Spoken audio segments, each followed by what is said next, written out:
I am Desmond Carver, 74 years old, and I spent my entire life building an empire in the shadows. I always believed that blood was thicker than water, but I learned the hard way that blood means absolutely nothing when greed takes over.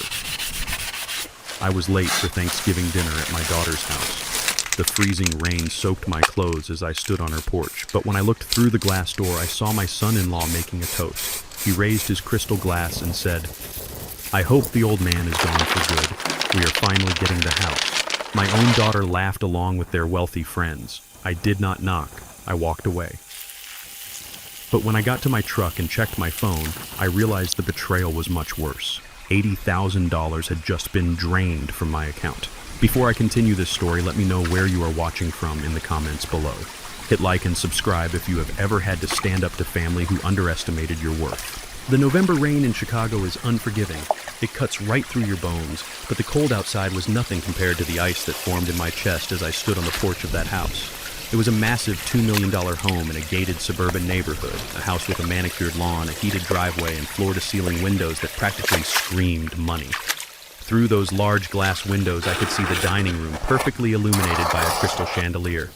The long oak table was covered with a feast. A golden roasted turkey, expensive bottles of wine, and fine silver cutlery. Around the table sat my daughter Maya and her husband Preston Sterling. They were surrounded by their friends, a group of upper-class, well-dressed white couples who looked like they stepped right out of a financial magazine. I was 30 minutes late. My old Chevy truck had trouble starting in the cold. I had rushed there holding a box of the pecan pie my late wife Vivian used to make, hoping to share a piece of tradition with my only child. I raised my hand to knock on the heavy wooden door, but my knuckles never touched the wood. Preston was standing at the head of the table. He tapped his spoon against his wine glass, calling for silence. The room quieted down. Preston is 35 years old, a hotshot director at a downtown hedge fund. He wears tailored suits, expensive watches, and has an ego the size of a skyscraper. From the day Maya brought him home, he looked at my calloused hands and my faded canvas jacket like they were a disease. He thought I was just a broke, retired construction worker living off Social Security. I let him believe it. I let Maya believe it too. When Vivian died 10 years ago, I realized that handing Maya a mountain of cash would ruin her. I wanted her to build her own life to understand the value of hard work. So I kept my commercial real estate empire a secret. I drove my old truck, lived in my modest house, and watched from the sidelines.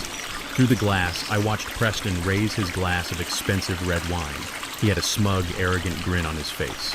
"A toast," Preston announced, his voice carrying clearly through the crack in the window, weather stripping. A toast to the fact that my dear father-in-law, the old bricklayer, decided not to show up tonight. Honestly, his dusty boots would have ruined the Persian rug anyway. A few of his friends chuckled. Maya, my 32-year-old daughter, the little girl I used to carry on my shoulders, did not defend me.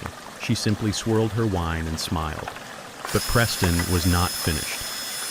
He took a sip and leaned forward, looking directly at Maya. "And a special toast to our future. I hope the old man is gone for good soon.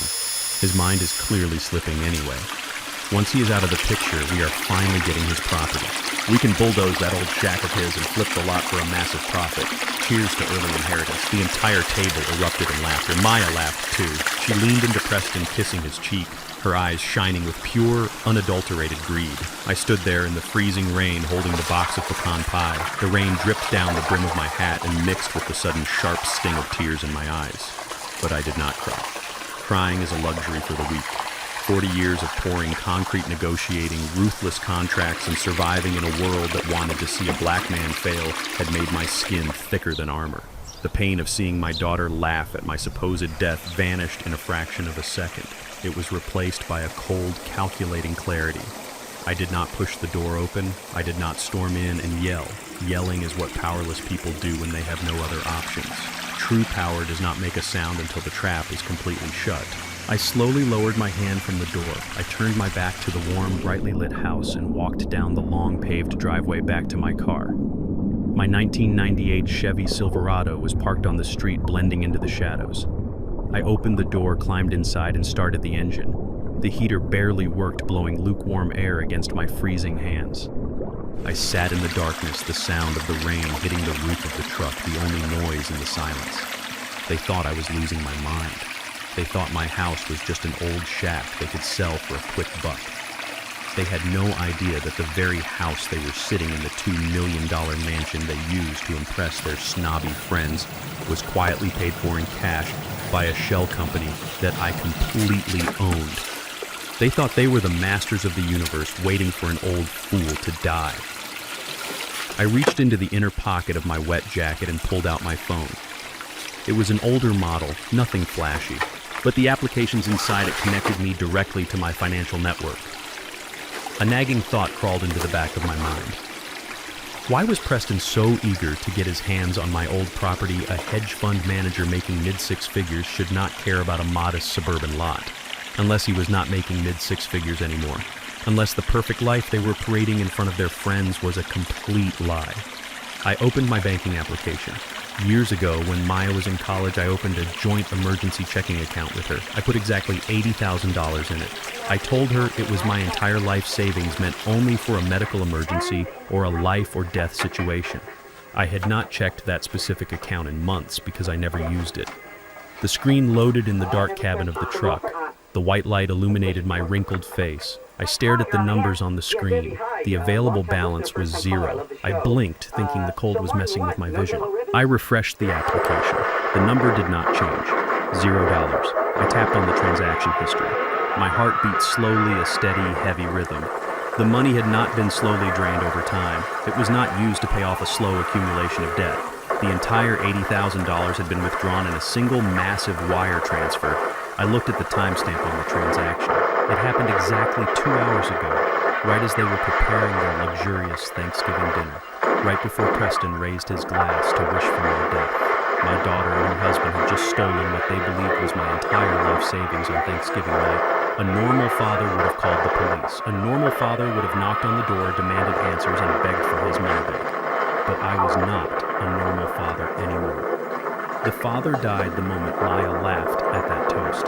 The man sitting in this truck was Desmond Carver, the ruthless businessman who had crushed corporate competitors for decades without leaving a fingerprint.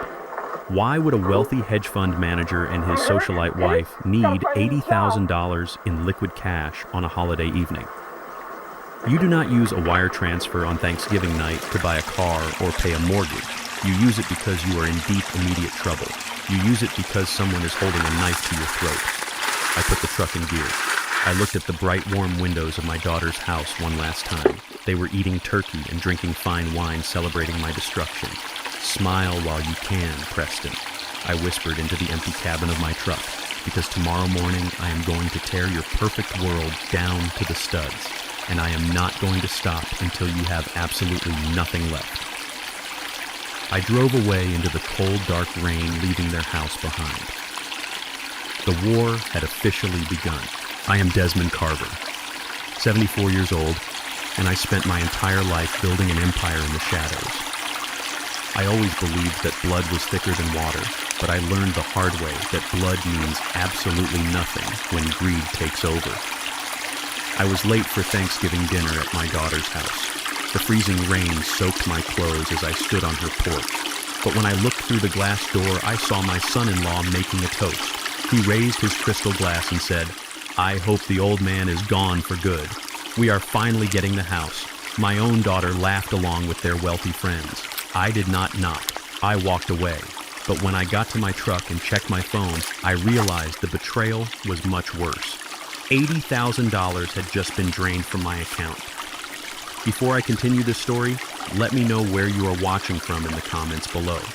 Hit like and subscribe if you have ever had to stand up to family who underestimated your worth. The sun rose over the south side of Chicago the next morning, casting long, pale shadows across my kitchen. I sat at my small Formica table, drinking a cup of cheap black coffee. I did not sleep. I spent the entire night sitting in the dark, watching the rain hit the window, feeling the last remnants of my fatherly illusions wash away. A normal man would have woken up and called his daughter. A normal man would have screamed through the phone demanding his $80,000 back. But I had already told you I am not a normal man. I am a builder. And when a builder finds rot in the foundation, he does not yell at the wood. He grabs a sledgehammer and starts swinging. At exactly 7 in the morning, I did not call Maya. I picked up my phone and dialed a private number. The woman who answered on the second ring was Roxanne. Roxanne is a forensic accountant. She is brilliant, ruthless, and charges $1,000 an hour. She is one of the very few people in the world who knows the true extent of the Carver real estate empire. I have kept her on retainer for 15 years to ensure my corporate shell companies remain bulletproof. "Good morning, Desmond," Roxanne said, her voice sharp and wide awake. "You do not call me on a holiday weekend unless someone is bleeding." "Someone is about to," I replied, my voice raspy from the sleepless night. "I need you to trace a wire transfer. It went out of my emergency joint checking account at 8 o'clock last night. Exactly $80,000. I need to know where it landed, who holds the account, and how fast you can get me the paper trail." "Give me 10 minutes, she said, and the line went dead. I sat in the silence of my kitchen, listening to the old refrigerator hum.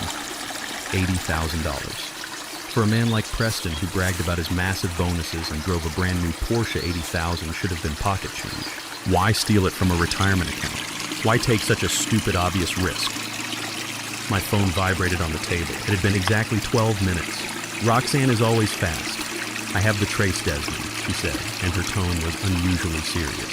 "This is not a normal transfer. The money did not go to a credit card company, a mortgage lender, or a luxury car dealership. It was bounced through 2 intermediary banks in Delaware and then wired offshore. It was converted into cryptocurrency and deposited into an untraceable digital wallet registered in the Cayman Islands." I gripped my coffee mug tightly. Cryptocurrency, offshore accounts, untraceable digital wallets. You do not move money like that to pay for a vacation. You move money like that when you are hiding something illegal or when you are paying someone who operates in the shadows. "Can you find out who owns the wallet?" I asked. "It will take some digging," Roxanne replied. But Desmond guys in fancy suits only buy untraceable cryptocurrency for 2 reasons. They are either hiding assets from the government or they are paying off blackmail. I am going to run a full background sweep on your son-in-law. Something is rotting in his financial profile. "Do it," I said. "Tear his life apart. Find every loose thread." Just as I hung up with Roxanne, my phone began to ring again. The caller identification flashed on the screen. It was Maya. I stared at the name. Maya. My little girl. The girl I taught to ride a bicycle in the alley behind our first cramped apartment. The girl I worked double shifts for so she could attend a private university and never have to scrub floors like her mother and I did. I took a deep, steadying breath, burying the pain deep down where she could not reach it. I pressed answer and put the phone to my ear. "Hi, Daddy," Maya said. Her voice was dripping with a sugary fake sweetness that made my stomach physically turn. "We missed you so much last night. Where were you?" We waited and waited. The lie was so smooth, so effortless. I pictured her sitting at her massive dining table, surrounded by her rich friends, laughing at the thought of me dying. "I am sorry, sweetie," I said, forcing my voice to sound weak, like a confused old man. The truck would not start in the cold. And my memory, you know how it is lately. I just felt so tired. I must have fallen asleep in my chair. "Oh, Daddy," she sighed, playing the role of the deeply concerned daughter perfectly. "You have to be more careful. Preston was so worried about you. He almost drove over there in the storm to check on you. Preston was worried." I almost laughed out loud. He was so worried that he toasted to my death. I kept my tone perfectly fragile. "Tell Preston I appreciate his concern. I am just a tired old man." "Well, I am glad you are okay," she continued, shifting her tone slightly. "Listen, Daddy, I was actually thinking about Mom this morning. With the holidays here, I really miss her. Do you remember that old iron safe you keep down in the basement? I want to come over this afternoon and open it. I want to look at her old jewelry and maybe take a few of her keepsakes." The request hit me like a physical blow. It took all of my discipline not to break character. My wife Vivian's jewelry was not in that safe. Maya knew that. Vivian's jewelry was in a safety deposit box at the bank, and Maya already had the key to that. What was actually inside that heavy rusted iron safe in my basement? Old property deeds, tax documents, and what Maya and Preston believed was the original unencumbered deed to the very house I was currently sitting in. They did not want my dead wife's keepsakes. They wanted the paperwork to my house. They had stolen the cash and now they were coming for the property. The $80,000 was not enough. They were escalating. "Oh, the old safe," I stammered, making my voice shake. "Maya, sweetheart, I have not opened that rusty thing in years. That is okay, Dad." She pushed her voice tightening with a subtle impatience. "Just give me the combination. Or let me borrow the master key. Preston can come over and pry it open if he has to. We just really want to preserve those family memories." I closed my eyes. The sheer manipulation was staggering. I let out a long, pathetic sigh into the receiver.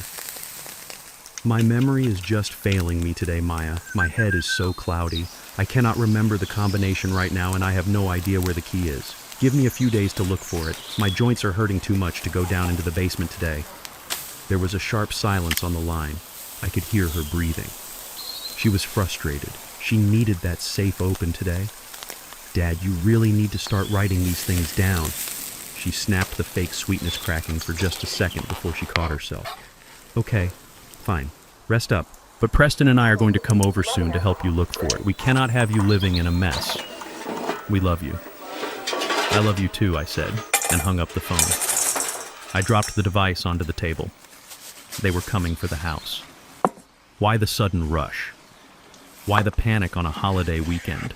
The $80,000 vanished into thin air, and within 12 hours, they were trying to raid my safe. 10 minutes later, the answer arrived. Roxanne called back. Her voice was completely devoid of its usual calm professionalism. It was tight, urgent, and sharp. Desmond, you need to listen to me very carefully, Roxanne said. I just pulled a massive favor from a contact at the Securities and Exchange Commission. I looked into Preston Sterling. What did you find? I asked, my posture straightening. Preston is drowning Desmond. His hedge fund initiated a quiet internal audit 3 days ago. Several $1 million are missing from a client investment pool. Preston is the primary fund manager. He is being investigated for massive corporate embezzlement. If he does not replace that money before the audit concludes next week, he is not just going to get fired. He is going to federal prison. The pieces of the puzzle violently snapped together in my mind. The stolen $80,000 was probably a desperate payment to a blackmailer or a quick patch to hide a digital footprint. But it was not enough. They needed millions. And the only way to get millions fast was to liquidate real estate. My real estate. They are desperate, I whispered to myself. Beyond desperate, Roxanne confirmed. Desmond, a cornered animal, will chew its own leg off to escape. A cornered finance broker will do much worse. You need to watch your back. Let them come, I said, staring out the window at the gray Chicago sky. My voice was no longer that of a confused, tired old man. It was the voice of the man who built an empire from the dirt up. I am going to let them dig their own graves. I hung up the phone. My daughter and her husband were planning to strip me down to the bone to save themselves from a prison sentence. They thought they were playing a brilliant game against a helpless target. But they had no idea that they had just walked blindly onto a battlefield, and I was holding all the ammunition. I am Desmond Carver, 74 years old, and I spent my entire life building an empire in the shadows. I always believed that blood was thicker than water, but I learned the hard way that blood means absolutely nothing when greed takes over. I was late for Thanksgiving dinner at my daughter's house. The freezing rain soaked my clothes as I stood on her porch. But when I looked through the glass door, I saw my son-in-law making a toast. He raised his crystal glass and said, "I hope the old man is gone for good. We are finally getting the house." My own daughter laughed along with their wealthy friends. I did not knock. I walked away. But when I got to my truck and checked my phone, I realized the betrayal was much worse. $80,000 had just been drained from my account. Before I continue this story, let me know where you are watching from in the comments below. Hit like and subscribe if you have ever had to stand up to family who underestimated your worth. The doorbell rang at exactly 2 o'clock in the afternoon. I was sitting in the worn-out leather recliner in my living room watching the dust motes dance in the pale winter light. I knew they were coming. Predators can never resist the urge to circle their prey. Before I stood up, I reached into the breast pocket of my thick flannel shirt. My fingers brushed against the small rectangular shape of a digital voice recorder. I clicked the button. The tiny red light blinked on, hidden beneath the heavy fabric. Let the games begin. I opened the front door slowly, hunching my shoulders just a fraction to make myself look a little smaller, a little weaker. Maya stood on the porch, wrapped in a designer cashmere coat. Preston loomed right behind her, but they were not alone. Standing next to my son-in-law was a man I had never seen before. He was in his late 40s, wearing a suit that was trying too hard to look expensive and holding a leather briefcase that looked brand new. He had the nervous, shifty eyes of a man who was stepping outside of his comfort zone. "Hi, Daddy," Maya said, pushing past me into the hallway. Her voice was dripping with that same fake, sugary concern from the phone call. "We wanted to come check on you, and we brought someone to help." Preston closed the door behind me and placed a heavy hand on the shoulder of the stranger. "Desmond, this is Dr. Arthur Vance. He is a premier geriatric specialist in the city. We paid out of pocket to have him come do a private wellness check on you. You have been so forgetful lately, and after you missed Thanksgiving dinner, Maya and I were just so worried about your cognitive health. We want to make sure your mind is doing okay." I looked at Dr. Vance. A real specialist in the city would charge thousands for a house call on a holiday weekend, and they would carry themselves with an air of absolute authority. This man was sweating around his collar. He avoided my eyes. He was no top-tier specialist. He was a hired gun, a desperate actor wearing a stethoscope. "Oh, a doctor!" I stammered, making my voice tremble just enough to sound vulnerable. "I do not need a doctor, Maya. I am just tired. My joints ache when the weather turns cold. That is all." Now, Desmond Preston said, his tone patronizing like he was speaking to a toddler. "Let the professional do his job. It is just a few simple questions. We need to make sure you are safe living all by yourself in this old house." They guided me back to my leather recliner. The fake doctor sat on the edge of my sofa, pulling a notepad and a pen from his briefcase. Maya stood by the window, her arms crossed, watching me with a cold, analytical gaze. Preston leaned against the wall, a smug shadow waiting for his victory. "Mr. Carver!" The doctor began, his voice lacking any real medical bedside manner. "I'm going to ask you a series of very simple questions to test your memory and cognitive function. Can you tell me what day of the week it is and what the current year is?" I stared at him blankly for a long, uncomfortable moment. I let my jaw go slightly slack. I made my eyes look distant and cloudy. I am a man who negotiates complex, multi-million-dollar commercial leases in my head. I know the exact interest rate on every property I own down to the decimal. But today, I was going to give them the exact performance they came to see. It is the holidays," I muttered, rubbing my forehead as if I was struggling to find the words. 19. No, it is 2000. It is the weekend, I think. The doctor scribbled something down on his notepad. He did not correct me. Preston shifted his weight, his eyes gleaming with satisfaction. "Okay," the doctor continued, "I want you to draw a clock face for me. Put the numbers in the correct positions and set the hands to read 10 minutes past 11. He handed me his pen and the notepad. I took the pen. I let my hand shake visibly. I pressed the tip to the paper and drew a lopsided broken circle. I clustered all the numbers on the right side of the circle, scribbling them messily. I drew the hands completely outside the shape. I handed the notepad back to him with a confused, helpless expression. Maya let out a heavy sigh. It was a perfect performance of a daughter heartbroken by her father's mental decline, but I knew the truth. She was relieved. She was thrilled that I was failing. I reached for the glass of water resting on the small wooden table next to my chair. I intentionally misjudged the distance. My trembling fingers hit the side of the glass, knocking it over. The water spilled across the table and dripped onto the floor, shattering the glass into pieces. "Oh, look what I did," I mumbled, shrinking back into my chair, acting deeply ashamed. "I am so clumsy today. I am sorry." Maya rolled her eyes. "Do not worry about it, Dad," she said sharply, the mask slipping for a fraction of a second. "I will go to the kitchen and get some towels to clean up your mess." She walked out of the room. I looked up at Preston. I let a vacant, lost smile spread across my face. "Thank you for coming, Patrick," I said deliberately, using the wrong name. "You are a good boy to look after me." Preston's arrogant smile stretched from ear to ear. He looked at the doctor, then back at me. "It is Preston, old man," he said softly, no longer bothering to hide his contempt. "But you are welcome." I closed my eyes and let my head rest back against the chair, pretending that the mental exertion had completely exhausted me. I breathed slowly and heavily, feigning a light sleep.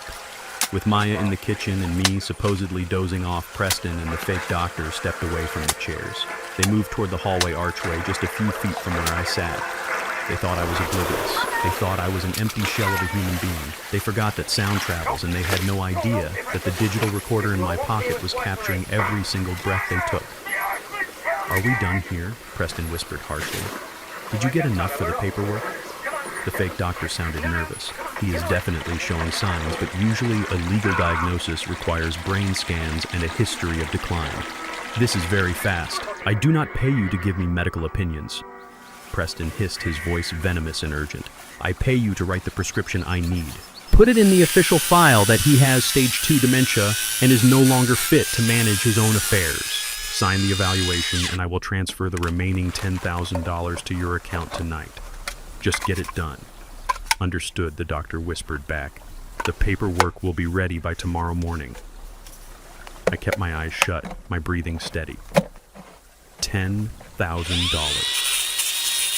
Preston was paying a corrupt, unlicensed hack $10,000 to forge a medical diagnosis of dementia. Maya returned from the kitchen with a handful of paper towels. She wiped up the water, her movements aggressive and impatient. Well, Dr. Vance, she said loudly, waking me from my fake sleep. What is the verdict? Is my father going to be okay? The doctor cleared his throat, putting on his professional mask once again. I am afraid the cognitive tests show significant decline, Mrs. Sterling. I will need to file a formal evaluation, but it is my medical recommendation that your father should not be living alone, nor should he be handling his own financial or legal matters. He is a danger to himself. Maya put a hand over her mouth, faking a gasp of shock. Oh, Daddy, this is so tragic. But do not worry, we will take over from here. We will manage everything. They stayed for another 10 minutes, offering fake sympathies and hollow promises of care before finally walking out the front door. The moment the lock clicked shut behind them, the trembling in my hands stopped completely. The confusion in my eyes vanished, replaced by a cold, razor-sharp focus.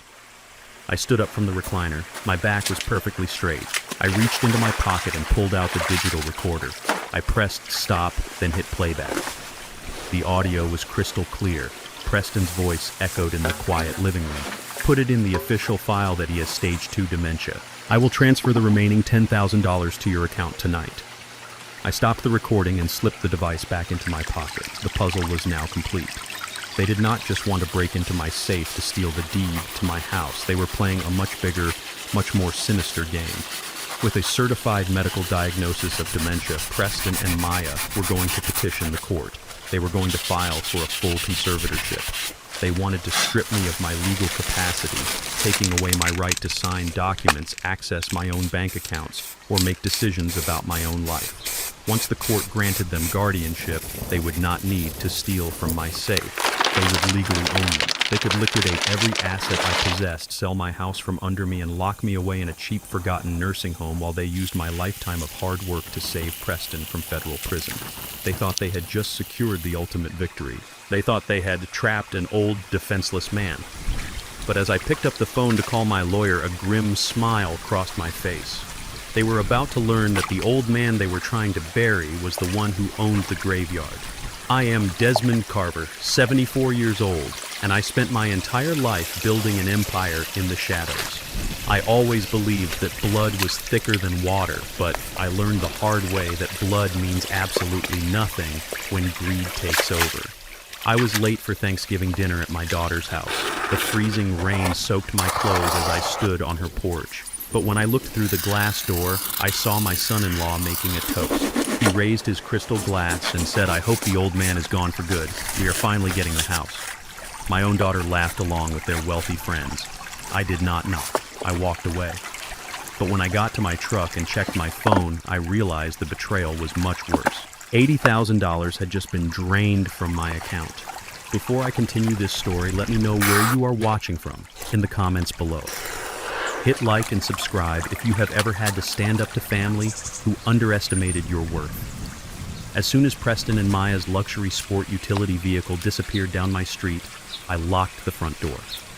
The fake doctor and his fabricated dementia diagnosis were gone, leaving behind a silence in my house that felt heavier than concrete. I did not waste a single second. I reached for my secure phone and dialed the second number on my priority list. If Roxanne was my financial scalpel, Victor was my legal sledgehammer. Victor has been my personal attorney for over 3 decades. He is a man who speaks softly but carries the weight of 1,000 courtrooms. He knows every legal loophole, every hidden clause, and every dirty trick in the city of Chicago. Victor arrived at my house exactly 40 minutes later. He did not bother to knock. He used his spare key and walked straight into my kitchen, carrying a thick, scuffed leather briefcase. He sat across from me at the small wooden table, his expression completely unreadable, a stone wall forged by years of ruthless litigation. "You were right to call me immediately, Desmond," Victor said, unbuckling the straps of his briefcase and pulling out a heavy stack of documents. "Roxanne sent me the financial trace on Preston this morning. I spent the last few hours digging into the public county records and the banking liens. What I found is going to make your blood boil." I leaned back in my chair. "Lay it out for me, Victor.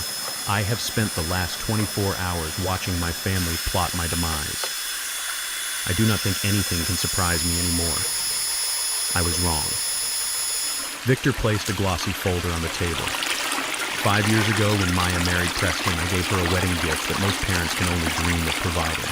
I bought them a stunning $2 million mansion in the upscale suburbs. I paid for it entirely in cash. There was no mortgage, no interest, no debt whatsoever.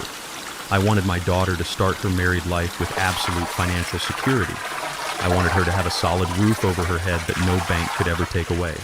I placed the deed in a protective family trust, ensuring that the property could not be leveraged or sold without my explicit written consent as the primary guarantor. Victor slid a thick stapled legal document across the table. "This is a commercial mortgage agreement," Victor explained, his voice low and steady, striking the quiet kitchen like a gavel. "It was taken out 18 months ago against Maya's house. They borrowed $1.5 million against the equity of the property." I stared at the paper, my mind briefly rejecting the information. "That is legally impossible," I said. "The house is locked tightly in the trust. They absolutely cannot borrow a single dime against that equity without the primary guarantor's signature, and I have never signed anything of the sort."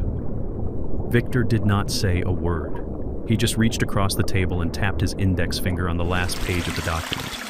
I pulled the papers closer and flipped to the signature page. My breath caught in my throat. There in black ink was my name, Desmond Carver. The loops, the specific slant, the sharp angles of the letters. It looked exactly like my signature. It was a flawless replication, but I had never held the pen that signed this paper. I reached out and touched the ink. The betrayal radiated from the page, cold, toxic, and utterly devastating. Preston did not forge this document. Preston did not know the exact way I crossed my letters or the precise pressure I applied to the paper. Only one person in the world had watched me sign enough checks, business contracts, and birthday cards to replicate my handwriting with such terrifying perfection. Maya, my own flesh and blood. The little girl I had protected from the harshness of the world, the child I had poured concrete for in the freezing rain just to pay for her piano lessons, had forged my signature to mortgage the very home I freely gave her. Why, I whispered. The word felt like crushed glass in my throat. Why would they need $1.5 million in cash when Preston makes a fortune at the hedge fund? Victor pulled out another file, this one filled with banking statements and wire transfers. "Preston is not just embezzling from his hedge fund to keep up appearances," Victor said. "He has a sickness, Desmond, a severe, uncontrollable gambling addiction. He owes massive, crippling debts to an illegal sports betting syndicate operating out of Las Vegas. They burned through the entire $1.5 million in less than a year. He lost it all on high-stakes games, desperately trying to chase his losses and dig himself out of the hole." I closed my eyes. The jagged pieces of the puzzle were finally snapping together, forming a horrifying picture. The stolen $80,000 from my emergency account on Thanksgiving night was just a desperate bandage. It was a panicked last-minute payment to keep his kneecaps from being broken by violent loan sharks. But the bank does not care about loan sharks or gambling debts. The bank only cares about the paper, and the paper said they owed a fortune. "Here is the worst part," Victor continued, his voice dropping an octave, carrying the finality of an executioner. "Because the massive mortgage has not been paid in over 6 months, the bank has officially initiated foreclosure proceedings. They are seizing the mansion. The final eviction date has already been set by the courts." I looked up at him, my eyes hard. "When is the deadline?" "December 25th, Victor said flatly. "Christmas Day. By the time the holidays are over, Preston and Maya will be locked out of the house. They will be homeless, totally bankrupt, and Preston will be facing federal indictments for his hedge fund embezzlement.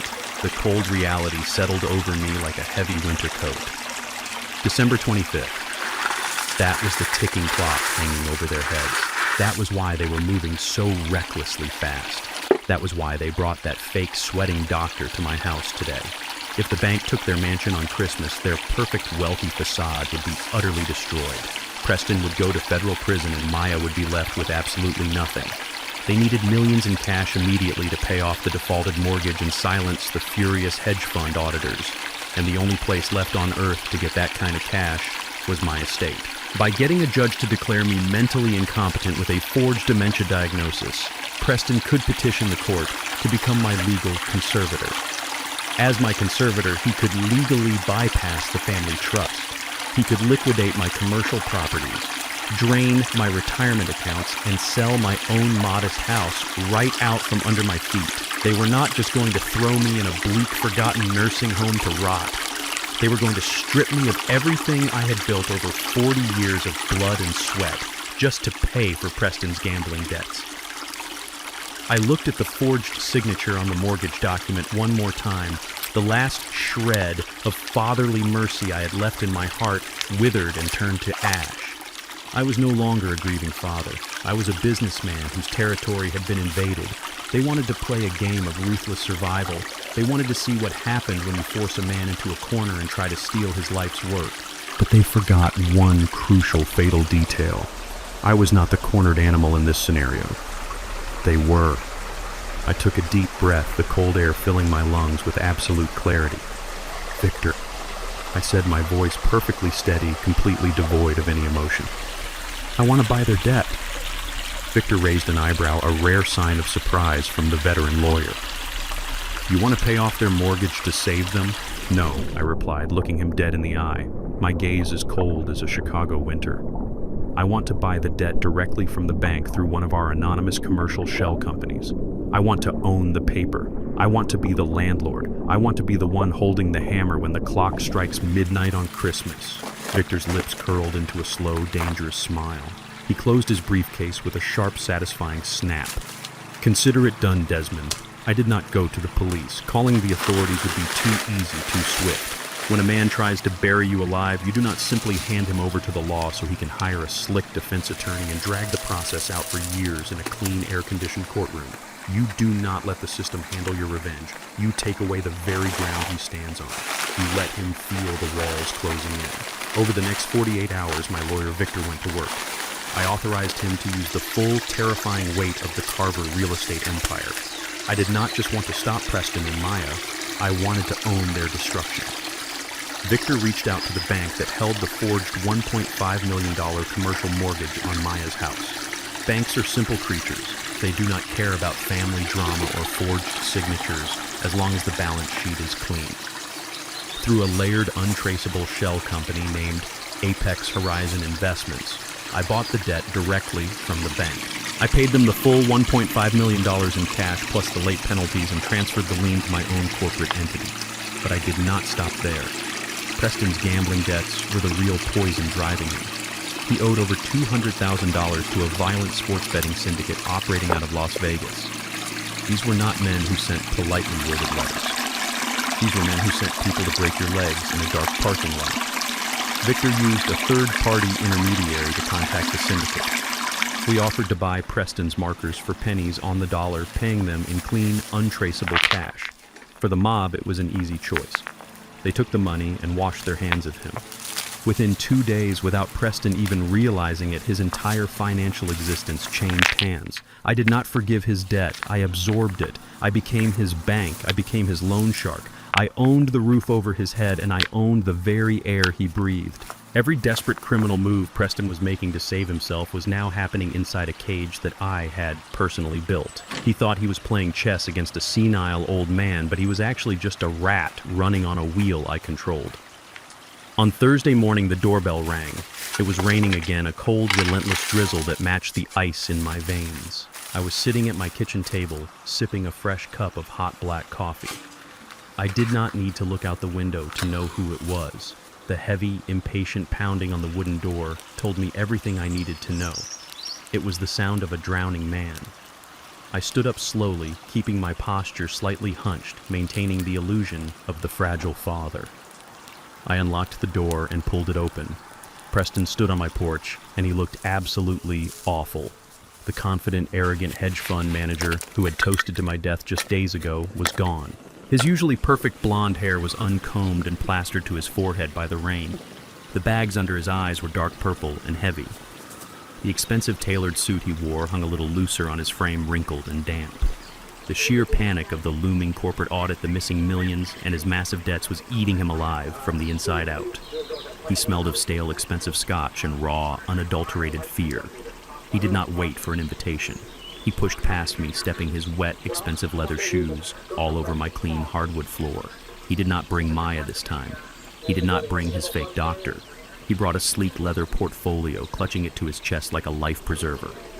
"Desmond," he said, his voice breathless and tight, "we need to handle this right now. Sit down." I closed the front door quietly and shuffled back to my chair at the kitchen table. I wrapped my hands around my hot coffee mug, looking up at him with a blank, confused expression. "What is wrong, Preston? You look sick." He threw the leather portfolio down on the table right next to my mug. He unzipped it with shaking hands and pulled out a thick stack of legal papers. "Maya is practically making herself sick with worry over your mental state," he lied, pacing back and forth across my kitchen. "The doctor said your cognitive decline is severe. You should not be making any financial or medical decisions on your own anymore. It is too dangerous." He slid the stack of papers across the table. The bold black letters at the top of the page read, "Durable medical power of attorney and financial proxy." It was their golden ticket. This was the shortcut they were hoping for. If I signed this document, Preston would not even need to wait for a judge to declare me incompetent. He would not need to file a lengthy court petition. With my signature on that paper, he could walk into my bank tomorrow afternoon and legally drain every single account I had. He could sign the deed to my house over to himself. He could erase my entire life with a stroke of a pen. "Sign it," Preston commanded, pulling a silver fountain pen from his inside pocket and tossing it onto the paper. "It just gives Maya and me the ability to manage your health care and pay your bills if you get confused. It is for your own good. You are losing your grip, old man. Let us take the wheel before you ruin everything." I looked down at the pen. I did not touch it. I slowly lifted my gaze and locked eyes with my son-in-law. I dropped the confused, fragile act completely. My eyes were steady, sharp, and completely devoid of fear. "I pay my own bills just fine, Preston," I said, my voice dropping to a low, powerful rumble that he had never heard from me before. "I do not need you managing my money. And I certainly do not need a man who cannot even balance his own checkbook telling me how to run my life." The words hit him like a physical blow to the chest. The fake smile dropped from his face. The mask of the concerned son-in-law shattered into a million jagged pieces on my kitchen floor. He stopped pacing. He stared at me, his chest heaving, his eyes wide with a mixture of shock and sudden violent rage. He realized in that split second that the old man he thought he was manipulating was not playing along. His face turned a deep, furious crimson. The sheer desperation of his situation boiled over. He slammed his hands down on the table, leaning over me until I could feel the heat radiating from his face. "Listen to me, you stubborn old fool," he hissed, spittle flying from his lips. "You do not have a choice anymore. You are going to sign this paper today." "No," I said smoothly. "I'm not signing anything. Take your papers and get out of my house." Preston snapped. He lost all rational control. With a feral, frustrated grunt, he grabbed my heavy ceramic mug of hot coffee and violently swept his arm across the table. The scalding dark liquid splashed directly onto my chest and lap. The burning coffee soaked through my thick flannel shirt, stinging my skin with searing heat. The mug crashed onto the floor, shattering into sharp white shards across the wood. I did not flinch. I did not scream. I did not even blink. I just sat there perfectly still, letting the hot coffee drip down my clothes, staring up into the eyes of a dead man walking. "You listen to me, you old black fool," Preston snarled, his voice trembling with venom and pure, unadulterated panic. "You are nothing but a washed-up, dirt-covered bricklayer. I am giving you the easy way out. If you do not pick up that pen and sign this right now, I will take that dementia diagnosis straight to a judge tomorrow morning. The court will force you into a miserable state-run facility, and they will hand me the keys to your entire pathetic life anyway. You will rot in a diaper in a forgotten room, and Maya and I will spend every single dime you ever made. Sign the damn paper. I looked at the coffee stains on my shirt, then back up at his red, sweating face. I did not raise my voice. I did not need to. You just made the biggest mistake of your life, Preston, I whispered. Now get off my property. He glared at me with pure hatred for 5 agonizing seconds. Then he snatched the blank papers off the table, turned on his heel, and stormed out of my house, slamming the front door so hard the walls shook. I sat in the quiet kitchen, the burn on my chest pulsing. A cold, dark smile spread across my face. He had played his hand. He had shown his true face, and he had no idea that the trapdoor had just closed permanently above his head. I am Desmond Carver, 74 years old, and I spent my entire life building an empire in the shadows. I always believed that blood was thicker than water, but I learned the hard way that blood means absolutely nothing when greed takes over. I was late for Thanksgiving dinner at my daughter's house. The freezing rain soaked my clothes as I stood on her porch. But when I looked through the glass door, I saw my son-in-law making a toast. He raised his crystal glass and said, "I hope the old man is gone for good." We are finally getting the house. My own daughter laughed along with their wealthy friends. I did not knock. I walked away. But when I got to my truck and checked my phone, I realized the betrayal was much worse.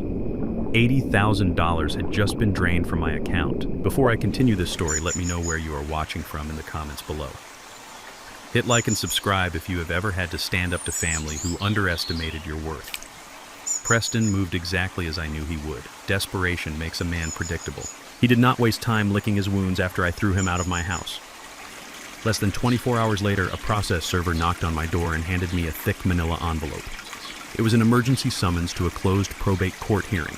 Preston and Maya had officially filed a petition for temporary emergency conservatorship. Attached to the petition was the forged medical document from the sweating fake doctor they had brought to my living room.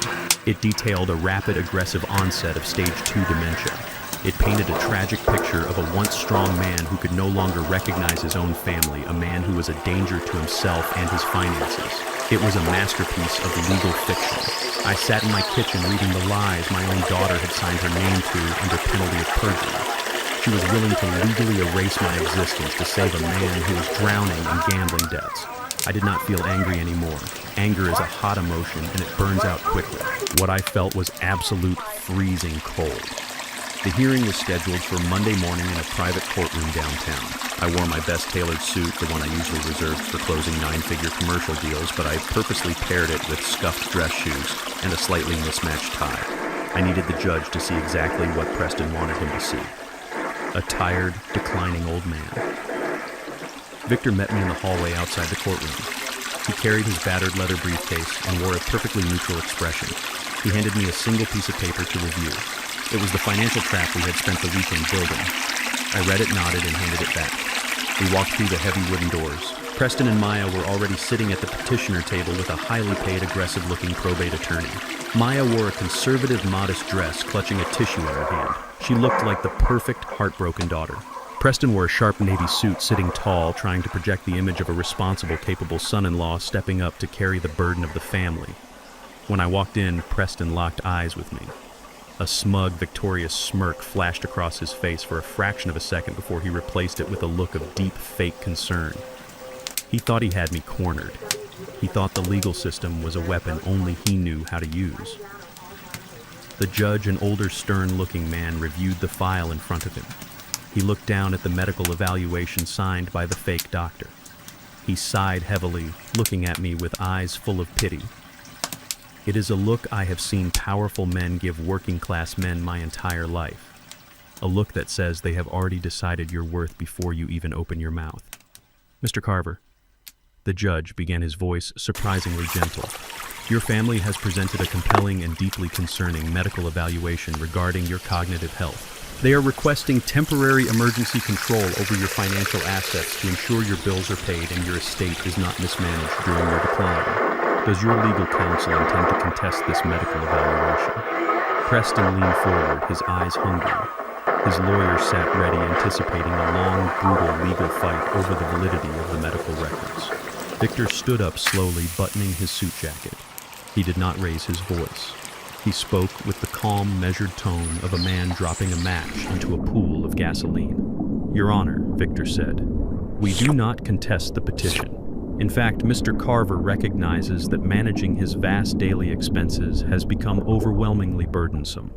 We agree that his son-in-law, Preston Sterling, should be granted immediate conservatorship. The silence in the courtroom was absolute. Preston's jaw literally dropped. Maya blinked, lowering the tissue from her dry eyes. Their aggressive lawyer looked confused, flipping through his notes as if he had missed a page. They came prepared for a war, and Victor had just handed them the keys to the castle without firing a single shot. However, Victor continued stepping out from behind our table.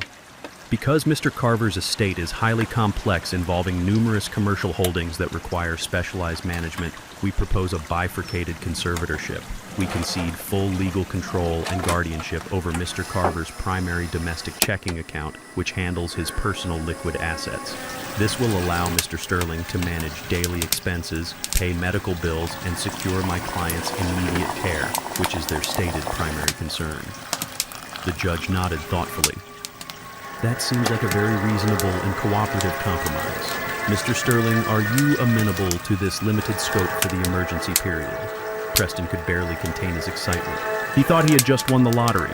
He assumed my primary domestic checking account was where I kept my life savings. He assumed it held hundreds of thousands, maybe millions of dollars in liquid cash. He did not care about the commercial holdings because he needed cash today to pay off the mob and replace the embezzled hedge fund money. Yes, Your Honor, Preston said quickly, his voice tight with grief. We accept those terms. We just want to make sure Desmond is taken care of. The judge stamped the order. It was done. Preston Sterling was officially the legal conservator of my domestic checking account. As we walked out of the courthouse, Preston bumped his shoulder against mine. His fake concern was completely gone. He leaned in close to my ear.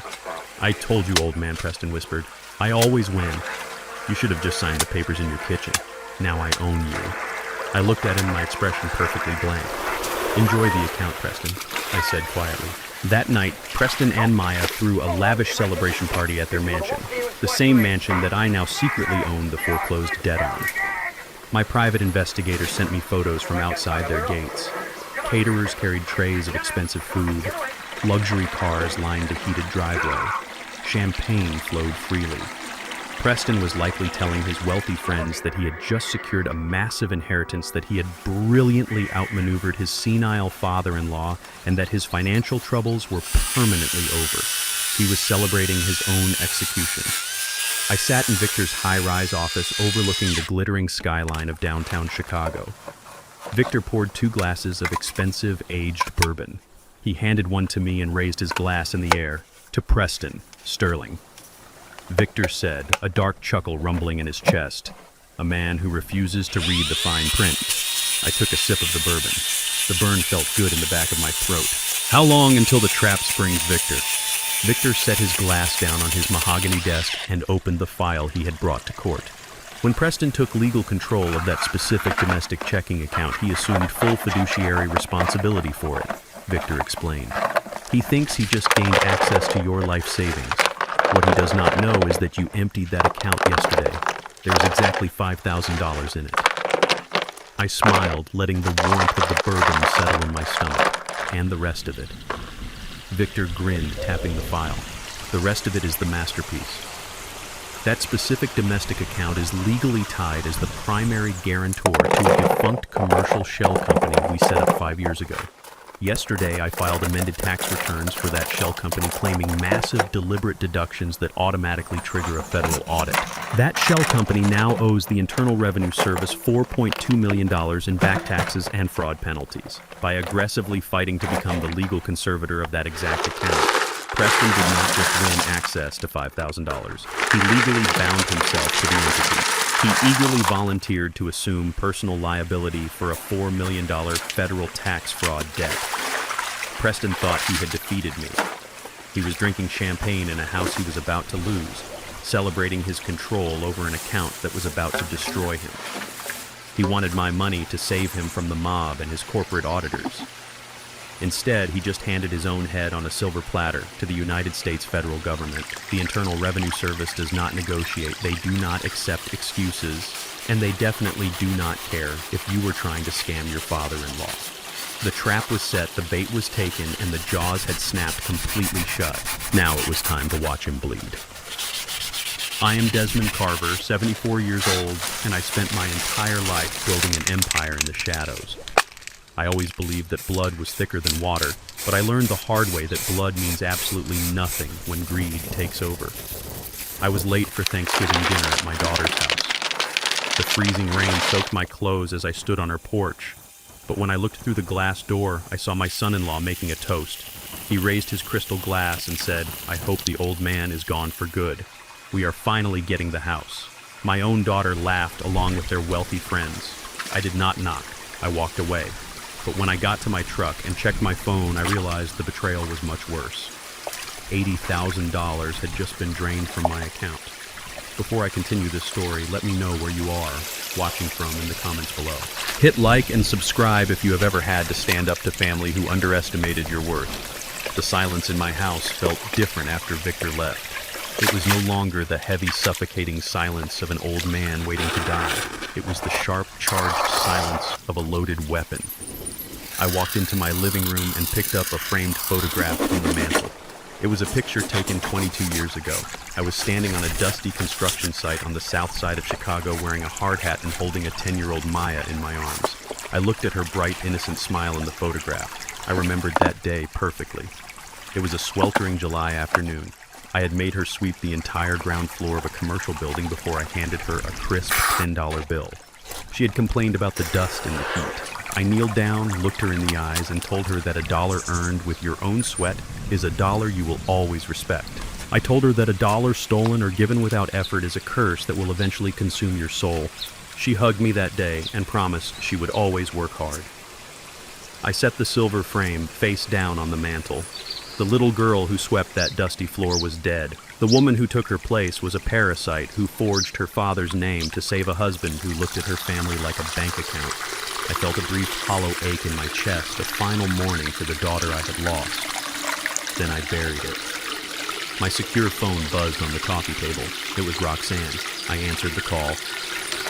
"Tell me you have something good, Roxanne," I said, staring out the window at the dying afternoon light. "I have something devastating, Desmond," she replied, her voice crackling with the thrill of a hunter who just found a fresh trail of blood.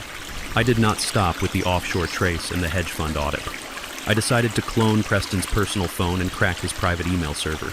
If we were going to burn this man to the ground, I wanted to know exactly where every single stolen penny was going. I listened closely. The gambling debts to the Las Vegas mob were already documented. The missing millions from his corporate hedge fund were already known. What else could this man possibly be hiding? Preston is not just a thief and a degenerate gambler, Roxanne continued, her tone turning sharp with disgust. He is a textbook narcissist with a very expensive secret life. I found the lease agreement for a luxury penthouse in downtown Miami. It costs $12,000 a month. Preston signed the lease 3 years ago under a corporate shell name, but the utility bills are paid directly from the funds he embezzled. Miami, I repeated, processing the information. Does he use it as a getaway when he travels for business? No, Desmond, Roxanne said flatly. He does not use it as a getaway. He uses it to house his mistress. The words hung in the air.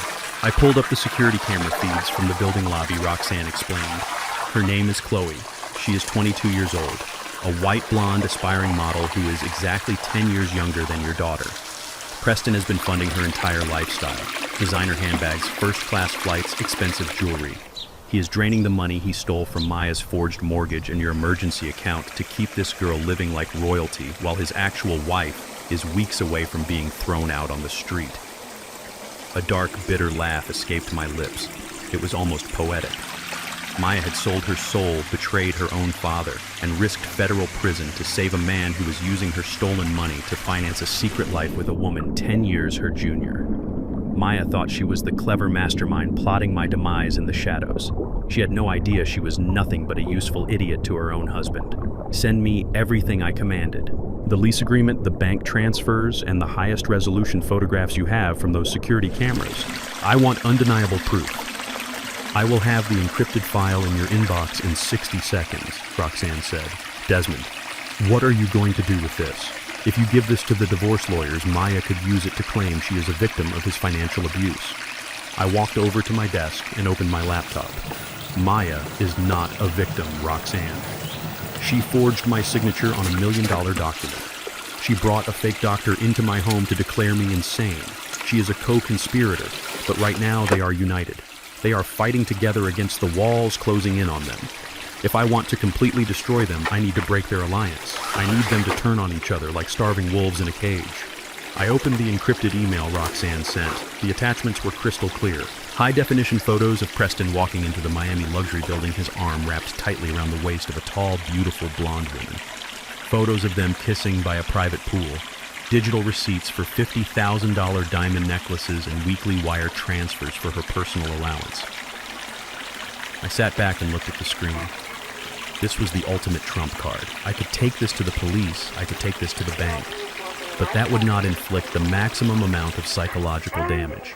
I opened a new untraceable email account using a virtual private network. I left the subject line completely blank.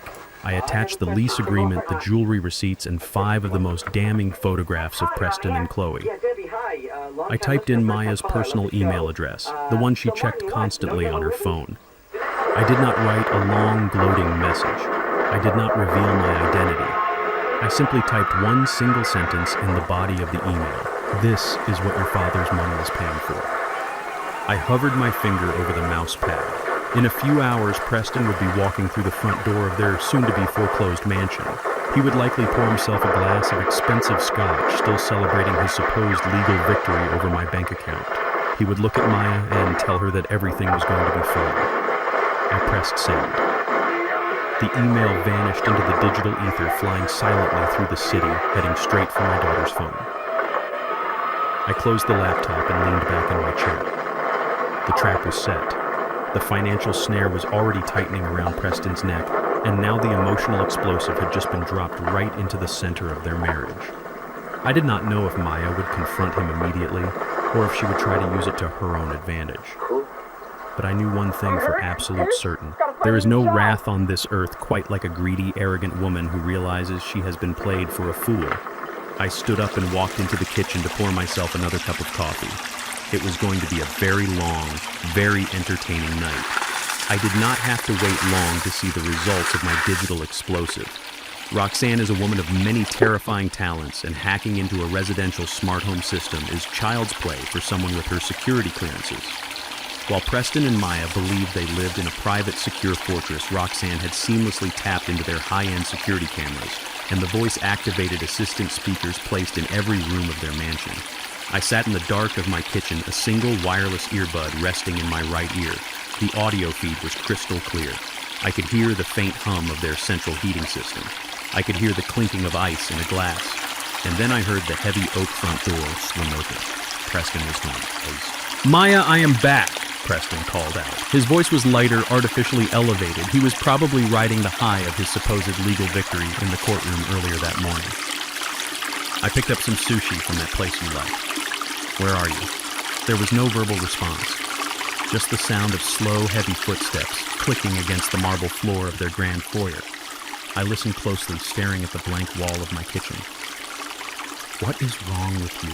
Preston asked, his confident tone faltering instantly. "Why are you looking at me like that?" The explosion happened with zero warning. A heavy glass object, likely a vase or a framed photograph, shattered violently against a wall, missing Preston by mere inches. I heard him shout in shock, followed by the sound of him scrambling backward. "Are you out of your mind?" Preston yelled. "What is wrong with you?" "Who is Chloe?" Maya screamed. Her voice was not just angry. It was guttural, raw, and completely unhinged. The sound echoed through the audio feed, piercing my ear. "Who is the 22-year-old blonde model living in a $12,000 a month penthouse in Miami, Preston?" There was a dead, suffocating silence on the feed. I could almost picture the blood draining from Preston's arrogant face.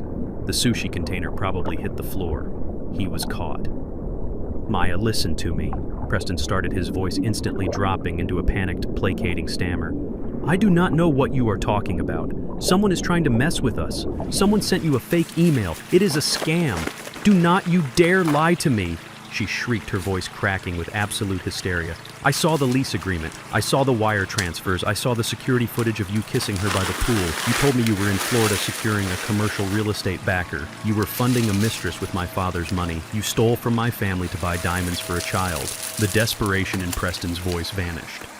When a narcissist is backed into a corner and their lies no longer work, they do not apologize. They attack. Your family. Preston spat, his tone turning vicious and cruel. Do not stand there and act like some innocent victim, Maya. Your family has nothing. Your father is a broke, pathetic bricklayer who is losing his mind. The only reason we are surviving right now is because I am breaking my back trying to fix this financial nightmare. You stole $80,000 from his emergency account, Maya fired back, her voice shaking with rage. You told me you needed it to pay off the auditors. You told me it would keep you out of federal prison, and you spent it on her. You are a liar and a cheat. I am divorcing you. I am calling my lawyer right now, and I am taking everything. I sat in the dark listening to my daughter threaten to end her marriage. A tiny foolish part of me, the father who still remembered carrying her on his shoulders, hoped she would walk out that door. I hoped the betrayal would wake her up. I hoped she would realize the monster she married, pack her bags, and come back to me asking for forgiveness. But Preston knew exactly how to play her. Take what Preston laughed, a cold, mocking sound that chilled the air. Take the house. The house is foreclosed, Maya.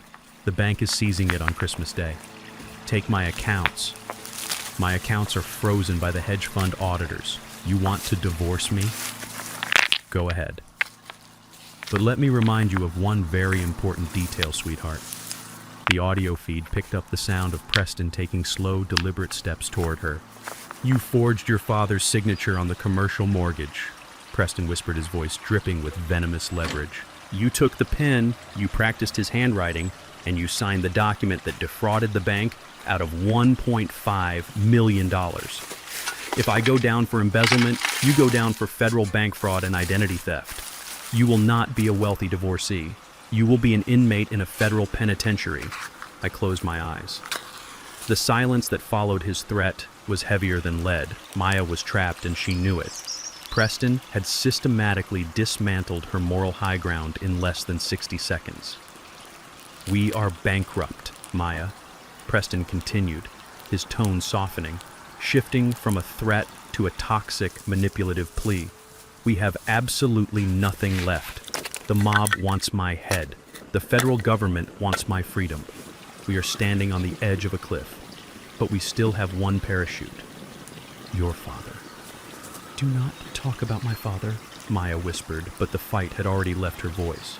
It was replaced by a trembling, terrified realization of her own guilt. I have to talk about him, Preston insisted. We have temporary conservatorship over his checking account, but that is not enough. We need full legal guardianship over his entire estate. The court hearing for the permanent order is in 2 weeks. If we get that, we can force him into a state-run psychiatric facility. We can legally liquidate his house, his truck, and any secret pensions he has buried away. We take the cash, we pay off the mortgage, we silence the auditors, and we start over. You are asking me to lock my father away in an asylum, she said. I am asking you to save your own life, Preston replied. He is old, Maya. He is useless. He has lived his life. Do you really want to spend the next 10 years in a concrete cell because you were too sentimental about a man who cannot even remember the day of the week? I held my breath. I waited in the dark kitchen, the earbud pressing into my ear. This was the moment. This was the ultimate test of my daughter's soul. She had just discovered her husband was a cheating, lying thief who had squandered their entire fortune. He was offering her a choice: turn him in and face the consequences of her own forgery, or sacrifice her father to buy her freedom and maintain her luxurious lifestyle. If we do this, Maya said, her voice completely devoid of emotion, if I help you put him in a facility and drain his assets, we will be free, Preston promised quickly. If we do this... Maya repeated, her tone turning ice cold. I want total, undisputed control of the liquidated funds. You do not touch a single dime without my approval. And the girl in Miami is gone. You cut the lease, you cut the wire transfers, and she never exists again. Or I will gladly go to federal prison just to watch you burn next to me." Preston let out a breath of relief. Done. She means nothing to me. We are a team, Maya. We survived this together. I reached up and pulled the wireless earbud out of my ear. I placed it gently on the kitchen table. The silence of my house wrapped around me like a thick, heavy blanket. I did not feel sad. I did not feel angry. I felt absolutely nothing. The last remaining drop of fatherly compassion I held in my heart evaporated into thin air. The woman on the other end of that audio feed was not my daughter. She was a parasite. She was a ruthless, calculating stranger who was willing to lock the man who raised her in a psychiatric ward just to keep a cheating husband and a stolen mansion. They had made their final choice. They had sealed a pact over my supposed grave. I stood up from the kitchen table. My joints did not ache. My back was not hunched.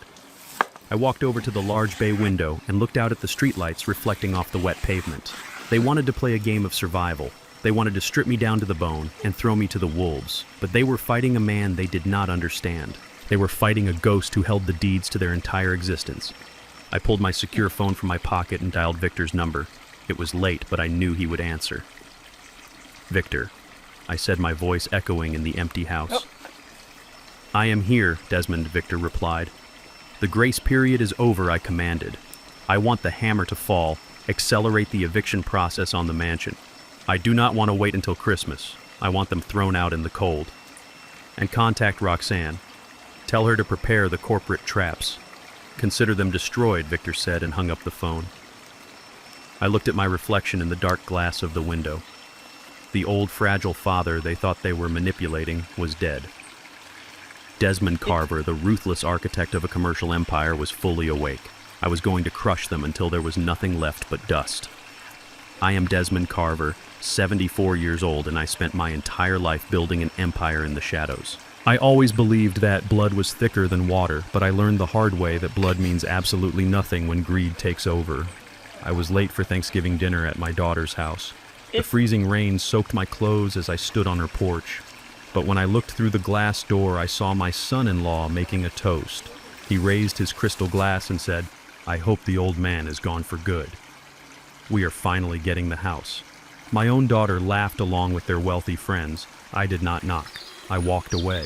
But when I got to my truck and checked my phone, I realized the betrayal was much worse.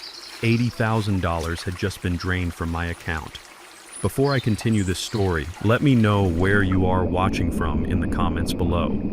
Hit like and subscribe if you have ever had to stand up to family who underestimated your worth. Preston thought he had outsmarted me in probate court, but he severely underestimated the architecture of true wealth. The temporary conservatorship only gave him access to a drained checking account carrying a $4 million tax bomb. He still needed real capital. He needed to liquidate my major commercial assets to save himself from his hedge fund auditors and his violent gambling creditors. But when his aggressive lawyers finally dug into my property records, they hit a reinforced steel wall. My real wealth is protected by an ironclad family trust. I structured it decades ago with a very specific old-school contingency. No property within the trust can be sold, leveraged, or transferred without the physical impression of the original corporate seal. A piece of paper with a signature is not enough. A judge's order is not enough. The trust requires the heavy metal stamp that I keep hidden away. Without that physical seal, the entire empire is completely locked down. Preston realized he was trapped. He could not wait months for a full legal battle to dismantle the trust. The bank was foreclosing on his mansion by Christmas. His investors were demanding their missing millions. Desperation makes a man abandon logic and embrace pure criminality. If he could not get the money through the courtroom, he was going to get it by force. He was going to send someone to tear my house apart to find that seal or any master documents he could leverage immediately. I knew he was coming. I did not buy extra locks. I did not hire private security. I simply prepared the bait. On a quiet Tuesday evening, I sat in my home office and arranged the perfect trap. I walked over to the heavy iron safe in the corner of the room. I intentionally left the thick metal door open just a fraction of an inch, the kind of careless mistake a man suffering from dementia might make. Inside, I placed outdated tax returns, expired insurance policies, and useless property deeds. But the real prize was not inside the safe. It was sitting directly in the center of my polished mahogany desk. It was a thick premium leather dossier. I had printed and bound it myself that very afternoon. The gold lettering on the cover read, Apex Horizon Commercial Development Master Plan. To a desperate finance broker, it looked like a multi-million-dollar real estate blueprint. It looked like absolute salvation. Let me tell you about the property detailed in that folder. 15 years ago, I bought an abandoned, rotting industrial chemical site on the desolate outskirts of the city. I bought it for pennies. It is officially classified by the government as a toxic brownfield. The soil is contaminated with heavy metals. It is completely worthless, legally undevelopable, and practically radioactive. But in that leather dossier, I completely altered reality. I swapped the geological surveys with clean soil reports. I replaced the strict zoning laws with fake municipal development approvals. I manufactured flawless financial projections. In that folder, the toxic chemical dump was presented as a fully approved shovel-ready site for a massive luxury shopping center. The fabricated documents projected a guaranteed return of $20 million within a 6-month window. It was a beautiful, flawless, shiny mirage. Midnight arrived. The neighborhood was dead quiet. I turned off every light in the house. I did not go to sleep. I sat in my worn armchair in the darkest corner of the living room, completely swallowed by the shadows. I held my digital tablet in my hands, the screen dimmed to the absolute lowest setting, watching the infrared feeds from the hidden security cameras I had installed the day before. At exactly 2 a.m, a large shadow moved across my backyard. Preston did not have the courage to come himself. He was a coward who hired others to do his dirty work. A tall, muscular man wearing a black hoodie and a dark face mask stepped onto my back porch. He was not a random street thief. He moved with purpose. He bypassed the alarm sensor and picked the lock on my back door in less than 30 seconds. I sat perfectly still. My breathing was slow and steady. A younger man might have confronted the intruder with a baseball bat. A scared man might have locked himself in the bathroom and called the police. But I am a veteran of the business world, and I was simply watching my foundation set. The thief slipped into my kitchen. His flashlight cast a narrow, pale beam across the hardwood floor. He walked right past my expensive flat-screen television. He ignored the silver in the dining room. He had specific orders. He moved silently down the hallway and pushed open the door to my study. On my tablet screen, I watched him shine his light on the heavy iron safe. He grabbed the handle, clearly surprised to find it already unlocked. He aggressively rummaged through the old tax returns and useless deeds I had left inside. He tossed them onto the floor in frustration. He found nothing of value. Then his flashlight beam swept across the top of my desk. It landed on the leather dossier. The thief approached the desk and flipped the folder open. He pulled out his cellular phone, snapped a quick photograph of the first page showing the massive $20 million projection, and sent it to someone. A minute later, his phone buzzed with a reply. The thug immediately grabbed the entire dossier, shoved it deep into his black backpack, and turned around. He quietly walked back down the hallway, stepped out the back door, and vanished into the cold night. The entire break-in lasted less than 8 minutes. The back door clicked shut. The house was empty again. I did not dial emergency services. I did not shout. I simply reached over and turned on the small reading lamp next to my chair. The bait had been swallowed whole. I picked up my secure phone and called Roxanne. She answered on the first ring, completely alert. The package has been successfully delivered, I told her, my voice echoing slightly in the quiet living room. Roxanne let out a low, deeply satisfied laugh. Preston just received the dossier, she confirmed. I have been monitoring his digital traffic. He thinks he just struck gold. He thinks he stole the master blueprint to your most lucrative, highly classified project. He thinks this is his ticket out of hell. I leaned back in my chair and explained the true beauty of the trap. Preston is a drowning man, Roxanne. He is millions of dollars in the hole. He cannot wait for a judge to finalize a conservatorship to sell my actual properties. He needs liquid cash this exact week. What does a corrupt hedge fund manager do when he holds a shiny, guaranteed $20 million investment plan in his hands? He sells it to his clients, Roxanne whispered, realizing the sheer magnitude of the trap. Exactly, I replied. He will take my fake dossier directly to the wealthiest, most aggressive investors in his hedge fund. He will pitch them the luxury shopping center, claiming it is his own exclusive side project. He will collect millions in advance capital from those investors to secretly cover the money he already embezzled. By sending a thug to steal that folder, Preston thought he was robbing an old man, but I had just handed him a loaded weapon and he was pointing it directly at his own chest. The moment Preston solicits investment money using those fabricated documents, he permanently elevates his crime. He crosses the line from simple corporate theft into massive federal wire fraud and interstate securities fraud. He is going to scam the most powerful litigious investors in the city using a toxic garbage dump as his collateral. He thinks he is brilliantly spinning his way out of debt. He thinks he's finally beat me. But he just tied a federal legal noose around his own neck and he is about to kick away the chair. The stage was now perfectly set for his spectacular, highly public execution. Winter hit Chicago with a brutal and blinding snowstorm just days before Christmas. The city was buried under a thick layer of white, freezing everything in its path. But the cold outside was absolutely nothing compared to the absolute zero temperature of my heart. Preston was moving exactly as Roxanne and I had predicted. The stolen dossier was burning a hole in his greedy hands, and his desperation had reached its absolute peak. He needed to convert that fake commercial blueprint into liquid cash immediately to satisfy the hedge fund auditors and cover his tracks. To do that, he needed an audience. He needed victims. Roxanne called me early that morning. Her voice was sharp, cutting through the silence of my kitchen.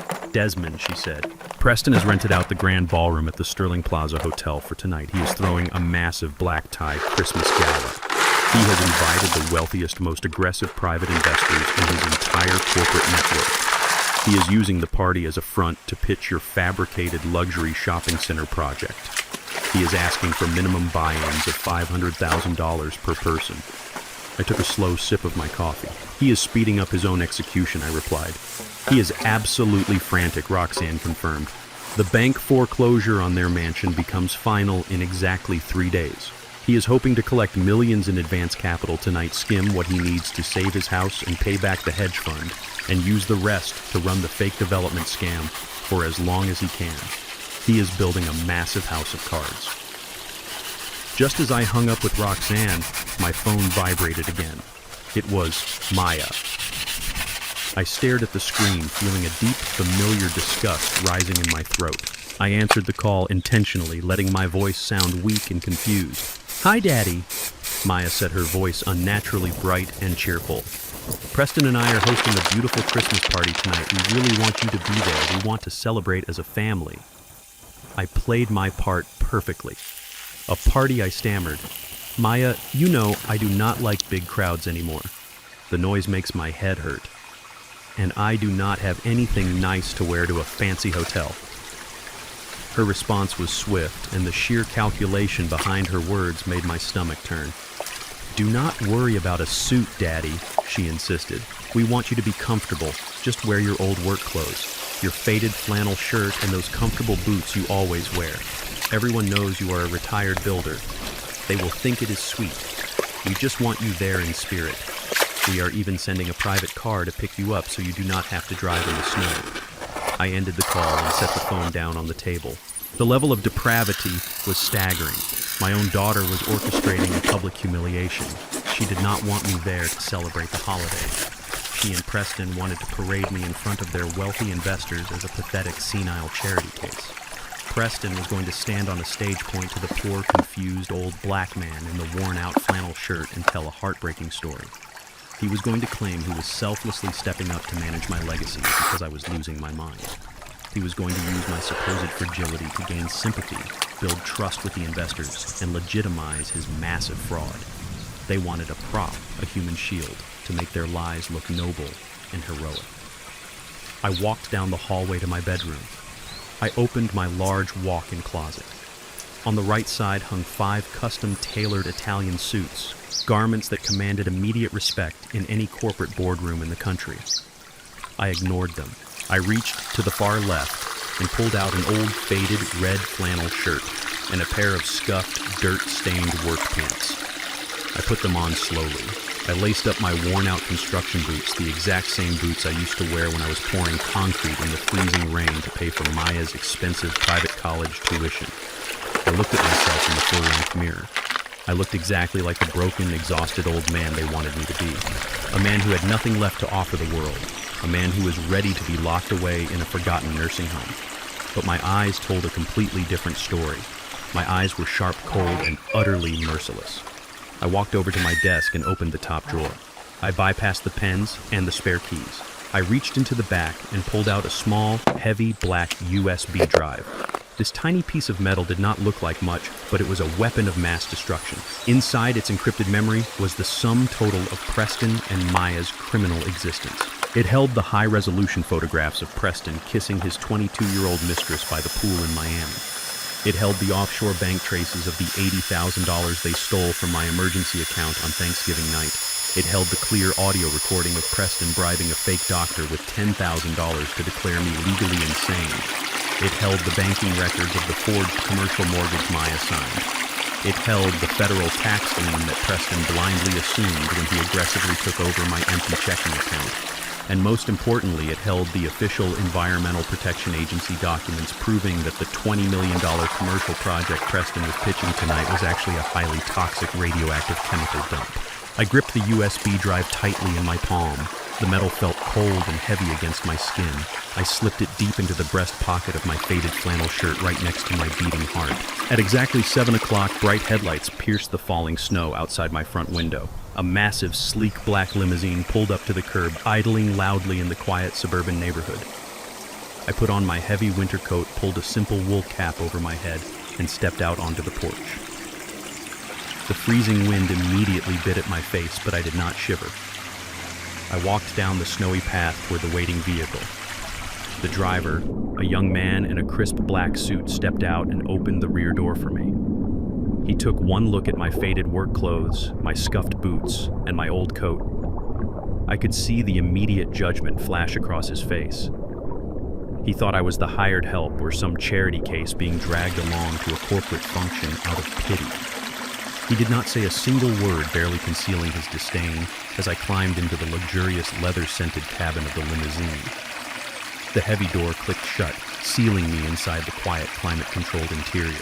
The dark privacy glass separated me from the driver. I sat alone in the back, surrounded by plush leather and soft neon lighting. The limousine slowly pulled away from my house, beginning the long, smooth drive toward the downtown hotel. I looked out the tinted window at the passing city. The snow was falling harder now, covering the streets and the buildings in a thick white blanket. People were hurrying along the sidewalks, carrying shopping bags, preparing for a joyful Christmas with their families. I was preparing for a funeral. I thought about the city I was riding through. I had helped build these streets. I had poured the foundations for these high-rises. I had earned every single brick of my empire through honest, back-breaking labor. Maya grew up eating the fruits of that labor, and she repaid me by trying to forge my signature and lock me in an asylum. A father has to kill a part of his own soul to destroy his child. I had spent the last few weeks mourning that loss, but tonight there was no more sadness left in my body. There was only a profound, terrifying calm. They thought they had won. They were currently standing in a grand ballroom drinking expensive champagne, smiling at wealthy investors, completely convinced that their brilliant, ruthless plan had succeeded. They thought the old man was arriving to play his final pathetic role before being discarded forever into the shadows. I rested my hand over my chest, feeling the solid shape of the black USB drive through the fabric of my coat. They sent a limousine to bring a helpless victim to the slaughterhouse. They had no idea they had just sent a luxury chariot to pick up the Grim Reaper. The ride was smooth, silent, and inevitable. I closed my eyes and waited for the show to begin. I am Desmond Carver, 74 years old, and I spent my entire life building an empire in the shadows. I always believed that blood was thicker than water, but I learned the hard way that blood means absolutely nothing when greed takes over. I was late for Thanksgiving dinner at my daughter's house. The freezing rain soaked my clothes as I stood on her porch. But when I looked through the glass door, I saw my son-in-law making a toast. He raised his crystal glass and said, "I hope the old man is gone for good. We are finally getting the house." My own daughter laughed along with their wealthy friends. I did not knock. I walked away. But when I got to my truck and checked my phone, I realized the betrayal was much worse. $80,000 had just been drained from my account. Before I continue this story, let me know where you are watching from in the comments below. Hit like and subscribe if you have ever had to stand up to family who underestimated your worth. The limousine glided to a smooth stop in front of the Sterling Plaza Hotel. The snow was falling heavily now, but the massive entrance to the hotel was a fortress of warmth and blinding light. Valets in crisp white uniforms rushed to open the doors of arriving luxury vehicles. Men in tailored tuxedos and women in sparkling evening gowns stepped out onto the red carpet laughing and shielding themselves from the bitter winter wind. This was the absolute peak of Chicago high society. These were the multi-millionaires, the powerful hedge fund managers, and the aggressive venture capitalists. This was Preston's hunting ground. The driver opened my door. I stepped out into the freezing night air. I did not wear a tuxedo. I wore my faded red flannel shirt, my heavy scuffed construction boots, and a worn-out winter coat that had seen a decade of hard labor. The contrast was immediate and jarring. As I walked up the red carpet, the wealthy guests stopped and stared. I could see the confusion and the disdain wrinkling their perfectly manicured faces. They whispered behind their hands. They pointed discreetly. They wondered how a tired, poor old black man had wandered into their exclusive invitation-only event. They looked at me like I was a lost beggar who had stumbled in from the freezing streets. They had no idea that I could buy the entire hotel they were standing in with a single phone call. I pushed through the heavy glass doors and handed my wet coat to the stunned coat check attendant. I walked into the grand ballroom. The sheer opulence of the event was sickening. There were massive ice sculptures carved into the shape of dollar signs. Waiters in black ties balanced silver trays loaded with champagne glasses and expensive caviar.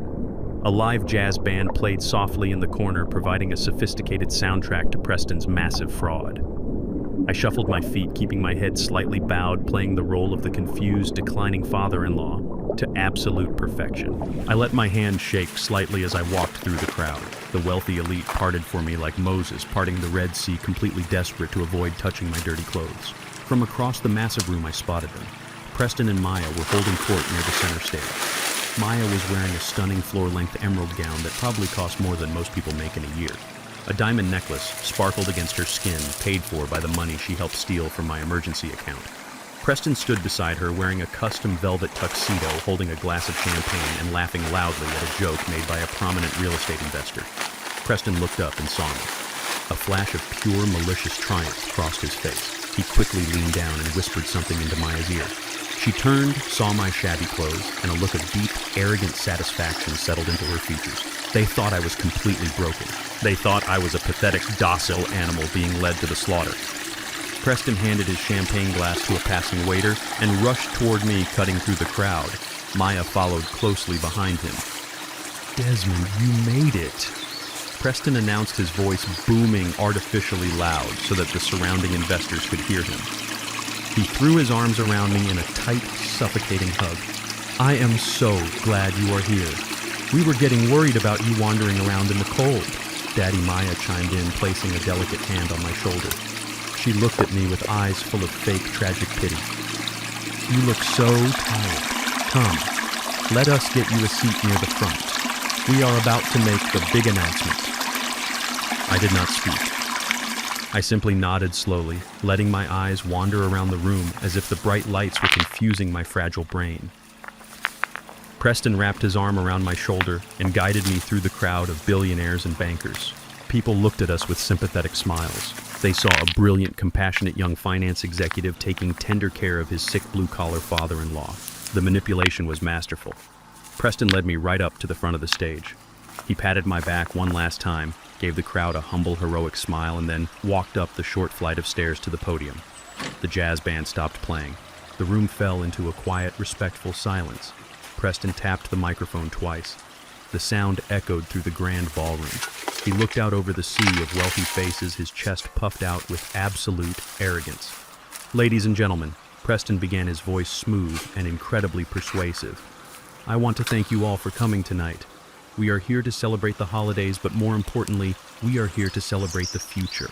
We are here to unveil a $20 million commercial development project that will completely change the landscape of this city. The crowd clapped politely. Preston raised his hands, asking for quiet. He let his face drop into an expression of deep emotional sorrow. But before we talk about the future, I need to talk about legacy. Preston continued, his voice cracking perfectly with fake emotion. He gestured down to where I was standing. Many of you know my father-in-law, Desmond Carver. Desmond is a builder. He worked with his hands his entire life to provide for his family. He is a man of pride and hard work. Preston paused, reaching up to wipe a non-existent tear from his eye. The audience murmured in collective sympathy. Unfortunately, life is not always fair, Preston said, his voice dropping to a tragic whisper. My dear father-in-law is currently battling a severe rapid cognitive decline. He is losing his memory. He is losing his grip on reality. It has been the hardest challenge my wife and I have ever faced. But it has also taught us about duty. As Desmond's mind fades, I have had to step up. I have had to take the reins of his life and his legacy. I am carrying this empire on my shoulders now because he no longer can. This new project tonight is for him. The entire ballroom erupted into applause. Some of the wealthy women in the front row actually had tears in their eyes. They were completely sold. They thought Preston was a saint. Preston looked down at me, a vicious, mocking sneer hidden behind his sympathetic smile. He gestured for me to come up to the stage. Come up here, Desmond. Preston coaxed gently into the microphone. Come stand by me. I slowly walked up the stairs. I dragged my boots heavily against the wood. I reached the podium and stood next to the man who was actively trying to destroy my existence. The crowd clapped louder, honoring the tragic, broken old man. Preston put his hand on my shoulder, leaning into the microphone. Let us give a round of applause for a man who gave everything and now needs us to give back to him. The applause reached a crescendo, and then the play was over. I did not slowly turn my head. I did not tremble. I stood up perfectly straight. The hunch in my spine vanished instantly. My shoulders broadened. The fragile, cloudy look in my eyes evaporated, replaced by a dark, terrifying intensity. The physical transformation was so sudden and so absolute that Preston actually took a startled step backward. I reached out and grabbed the microphone stand. My grip was like iron. I ripped the microphone right out of Preston's hand. He tried to hold on to it, but my physical strength completely overpowered him. He stared at me, his eyes widening in sudden, unadulterated panic. I turned to face the crowd of investors. The applause died down into a confused, nervous silence. The room was so quiet you could hear a pin drop on the carpet. I brought the microphone to my lips. My voice did not shake. It boomed through the ballroom speakers, deep, resonant, and overflowing with absolute authority. My son-in-law is right, I announced, staring directly into the terrified eyes of the wealthiest men in the city. I have lost my memory. I turned my head slowly and locked eyes with Preston. His face was completely drained of color. He looked like he had just seen a ghost rise from the grave. I lost my memory so much I continued, my voice echoing like thunder, that I completely forgot that the $2 million mansion he is sleeping in is a property that I paid for in cash. A collective gasp ripped through the ballroom. The silence shattered. The elite crowd began to murmur loudly, shifting in their expensive suits and gowns. The wealthy investors exchanged bewildered, alarmed glances. I leaned closer to the microphone, keeping my eyes fixed on my trembling son-in-law. I forgot that I own the roof over his head. I forgot that I own the very ground he walks on. But worst of all, Preston, I forgot to tell you that you invited the wrong man to your execution. Before Preston could even close his gaping mouth, the heavy wooden doors at the back of the grand ballroom swung open. Through the sea of frozen, terrified billionaires, my attorney Victor walked with the calm, measured pace of an executioner. He did not look at the glittering ice sculptures or the trays of expensive champagne.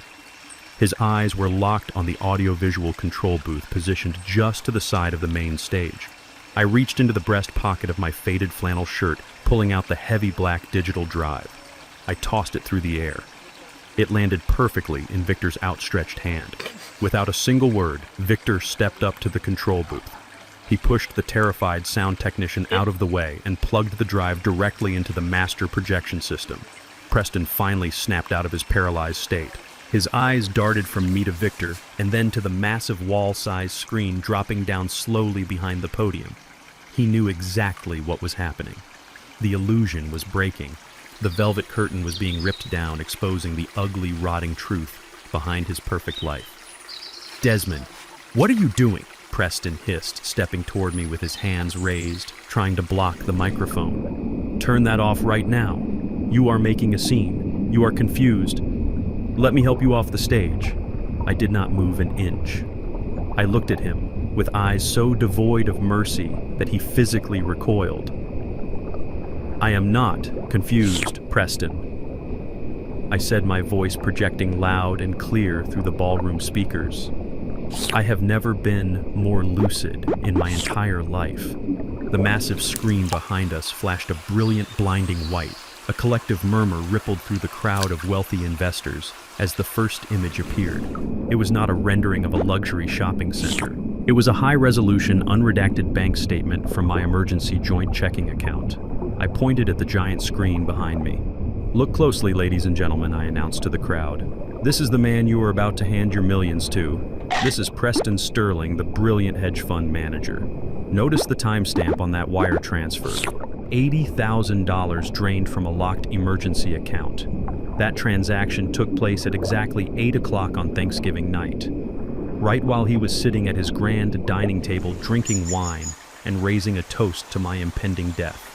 The ballroom erupted into a chaotic symphony of gasps and outraged whispers. These were ruthless business people. They understood greed. But stealing liquid cash from your own elderly family member on a holiday is not just greedy. It is the action of a desperate drowning man.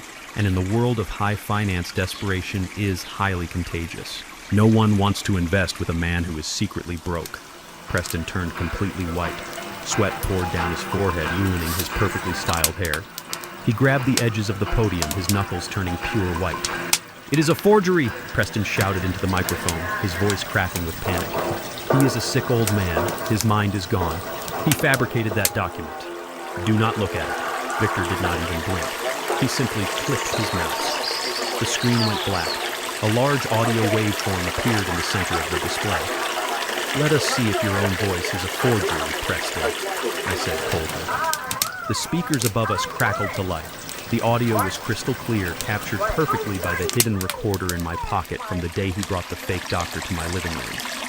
Preston's arrogant, venomous voice bounced off the crystal chandeliers and echoed through the silent, horrified ballroom. "I do not pay you to give me medical opinions. I pay you to write the prescription I need. Put it in the official file that he has stage 2 dementia and is no longer fit to manage his own affairs. Sign the evaluation, and I will transfer the remaining $10,000 to your account tonight. Just get it done." Then the nervous, sweating voice of the fake doctor replied, "Understood. The paperwork will be ready by tomorrow morning." The recording stopped. The silence that followed was heavier than a concrete slab. 100 of the most powerful people in Chicago just listened to Preston Sterling confess to medical fraud, bribery, and an attempted illegal conservatorship. They just listened to him plot to lock an innocent man in a psychiatric ward just to steal his assets. Preston's eyes were wild, darting frantically around the room. He looked at the faces of his wealthy clients. The people who were supposed to write him massive checks tonight were now staring at him with absolute, undisguised disgust. He saw investors whispering to their spouses. He saw men pulling out their phones to cancel pending transactions. His entire corporate reputation was burning to ash right in front of his eyes. The survival instinct of a cornered rat finally kicked in. Logic vanished completely. He let out a feral, desperate scream and lunged toward the audiovisual booth. He was going to rip the cables out of the wall. He was going to smash the computer. He was going to destroy the evidence by pure brute force. He did not make it 2 steps. I did not come to this execution unprotected. 2 massive men in tailored black suits stepped out from the shadows near the edge of the stage. I had hired them earlier that afternoon from the most elite private security firm in the state. Before Preston could even reach the wires, the first bodyguard moved with terrifying speed. He grabbed Preston by the collar of his expensive velvet tuxedo and the belt of his trousers. With a single fluid motion, the bodyguard lifted the 35-year-old hedge fund manager completely off his feet and slammed him violently onto the hard wooden floor of the stage. The impact echoed like a gunshot. Preston gasped, all the air rushing out of his lungs. The second bodyguard stepped forward, placing a heavy, polished leather shoe firmly between Preston's shoulder blades, pinning him flat against the floor. Preston struggled, kicking his legs and flailing his arms like a pathetic, helpless child, but he could not move an inch. "Stop it," "Leave him alone." A shrill, hysterical voice pierced the air. Maya rushed up the stairs of the stage, her emerald gown trailing behind her. Her face was contorted in absolute panic. She dropped to her knees next to her pinned husband, grabbing the bodyguard's arm, but he did not even flinch. She stood up and turned to the crowd, her eyes wide and manic. She grabbed the microphone I had left on the podium. "Do not listen to him," Maya screamed at the horrified investors. "My father is completely delusional. He is sick. He is suffering from severe dementia. He made all of this up to ruin us. He is out of his mind. He belongs in a hospital." I looked at the little girl I had raised. I looked at the woman who had forged my signature to steal my property. The woman who had agreed to lock me in an asylum so she could keep her cheating husband and her luxury cars. She was crying real tears now, but they were not tears of remorse. They were tears of a parasite realizing the host had just cut off the life supply. I stepped slowly toward her. I did not look sick. I did not look confused. I looked like a towering force of absolute authority. I reached out and took the microphone from her trembling hands. She was shaking so hard she could barely stand. "I am not crazy, Maya," I said, my voice deadly calm, broadcasting to every corner of the room. "And I am not the one who is going to need a lawyer by the end of this night." I turned back to Victor in the control booth and gave him a single nod. The warm-up act was over. It was time to show these investors what Preston was really trying to sell them. It was time to trigger the federal trap. I turned away from my trembling daughter and looked back out at the sea of wealthy investors. They were absolutely silent. The jazz band had fled the stage. The waiters had frozen in place. Everyone was watching a Greek tragedy unfold in real time. I gave Victor another nod. The massive screen behind me clicked again. The audio waveform disappeared, replaced by a scanned image of a very official-looking legal document. It was a commercial mortgage agreement. "Let me tell you a story about a father's love," I said into the microphone. My voice filled the ballroom, completely steady and completely devoid of warmth. 5 years ago, when the man bleeding on the floor married the woman weeping beside him, I gave them a wedding gift. I bought them a stunning $2 million mansion in the suburbs. I paid for it entirely in cash. I placed it in an irrevocable family trust so that my daughter would always have a roof over her head. I wanted her to be safe. I wanted her to be secure. I pointed to the document on the screen. But security is never enough for people who worship greed. The document you are looking at is a commercial mortgage for $1.5 million taken out against the equity of that very house. Now, according to the trust, that property could not be leveraged without the signature of the primary guarantor. And that guarantor is me. Victor clicked the mouse. The screen zoomed in on the final page of the document, blowing up the signature line so it was 10 feet tall. There, in thick black ink, was the name Desmond Carver. I looked down at Maya. She was staring at the screen, her eyes wide with absolute horror. She slowly backed away from me, shaking her head, tears streaming down her perfectly contoured face.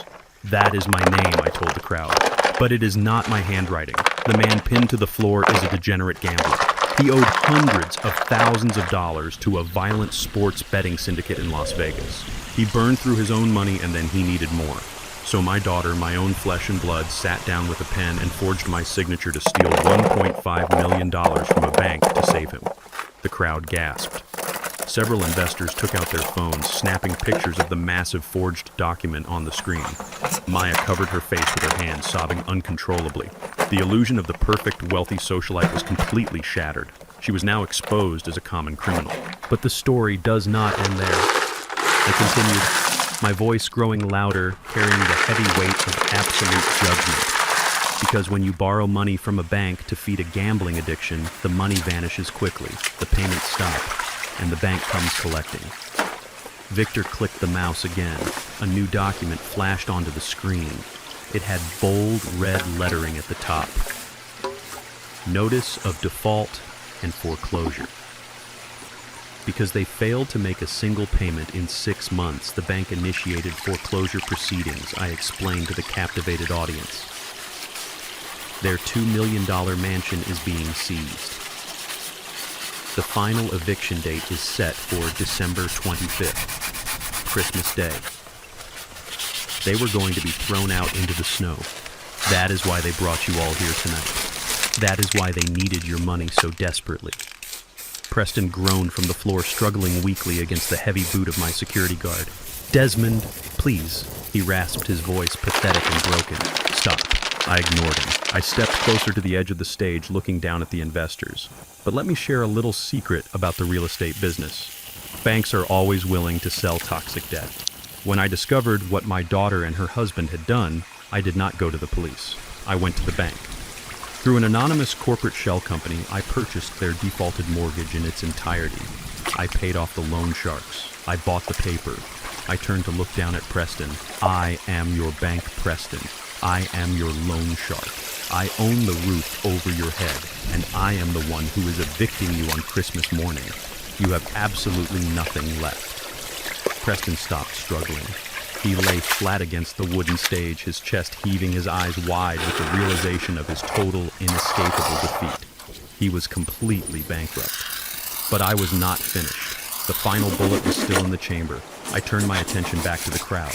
Now let us address the real reason you dressed up in your finest clothes and came to this hotel tonight. Let us talk about the magnificent $20 million commercial development project Preston Sterling was pitching to you. The luxury shopping center that was going to double your investment in 6 months. Several of the wealthiest investors in the front row suddenly looked very nervous. Some of them had already signed preliminary term sheets earlier in the evening. Some of them had already handed Preston massive checks. I looked at Victor. He hit the final button. The screen flashed again. The beautiful, glossy architectural renderings of the shopping center vanished. They were replaced by a series of bleak, depressing photographs of an abandoned, rusting industrial site. Next to the photos were official government documents stamped with the seal of the Environmental Protection Agency. I own that plot of land, I announced, my voice cutting through the rising panic in the room. I bought it 10 years ago for pennies. It is not an approved commercial development site. It is a highly toxic, radioactive industrial brownfield. The soil is saturated with heavy metals and illegal chemical runoff. It is completely worthless and legally condemned. The ballroom exploded into chaos. I created a fake master plan, I explained, shouting over the noise of the furious crowd. I fabricated the soil reports. I forged the municipal approvals. I left that fake dossier on my desk, and 3 days ago, Preston Sterling hired a thug to break into my house in the middle of the night to steal it. He was so desperate for cash that he did not even verify the asset. He just repackaged my fake documents and brought them here tonight to sell to you. I pointed down at Preston. The man on the floor is not a brilliant hedge fund manager. He is a desperate thief. And by soliciting your money across state lines using fabricated environmental documents and a non-existent commercial property, he did not just commit a simple fraud. I paused, letting the final devastating reality sink in. Preston, I said, looking directly at my son-in-law. You just committed massive federal wire fraud and interstate securities fraud in front of 100 witnesses. The wealthy investors did not just gasp, they erupted into absolute unadulterated fury. These were men and women who destroyed companies for a living. They did not take kindly to being scammed by a desperate degenerate. A group of 5 aggressive venture capitalists stormed toward the front of the stage. One of them, a billionaire real estate tycoon who had just handed Preston a check for $1 million, pointed a trembling finger at the stage. "You miserable thief!" The tycoon roared, his face purple with rage. "Where is my money? Give me my check back right now, or I will bury you." Other investors joined the shouting. The sophisticated, elegant Christmas gala completely dissolved into a chaotic mob. Men in tuxedos were yelling obscenities. Women were demanding their investments back. People were pulling out their cell phones, frantically calling their lawyers and their banks to cancel the wire transfers they had authorized just an hour prior. Maya backed away until she hit the projection screen, sliding down it until she was sitting on the floor, pulling her knees to her chest, rocking back and forth. Her perfect emerald dress was ruined. Her social standing was instantly obliterated. She was watching her entire universe burn to the ground in real time. Preston lay on the floor, completely paralyzed by the sheer magnitude of his destruction. He was surrounded by furious billionaires screaming for his head. He had no money, he had no house, he had no reputation, and he was staring down the barrel of a federal prison sentence that would outlast his natural life. I stood at the podium watching the chaos unfold beneath me. I did not feel a single ounce of pity.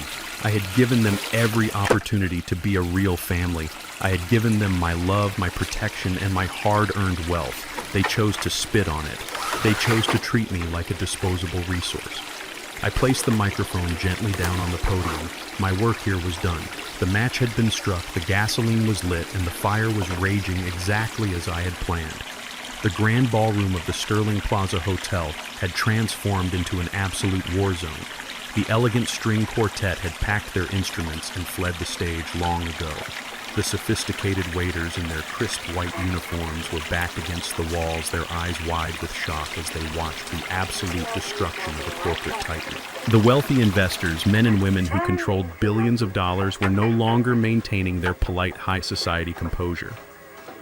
They were a furious, yelling mob.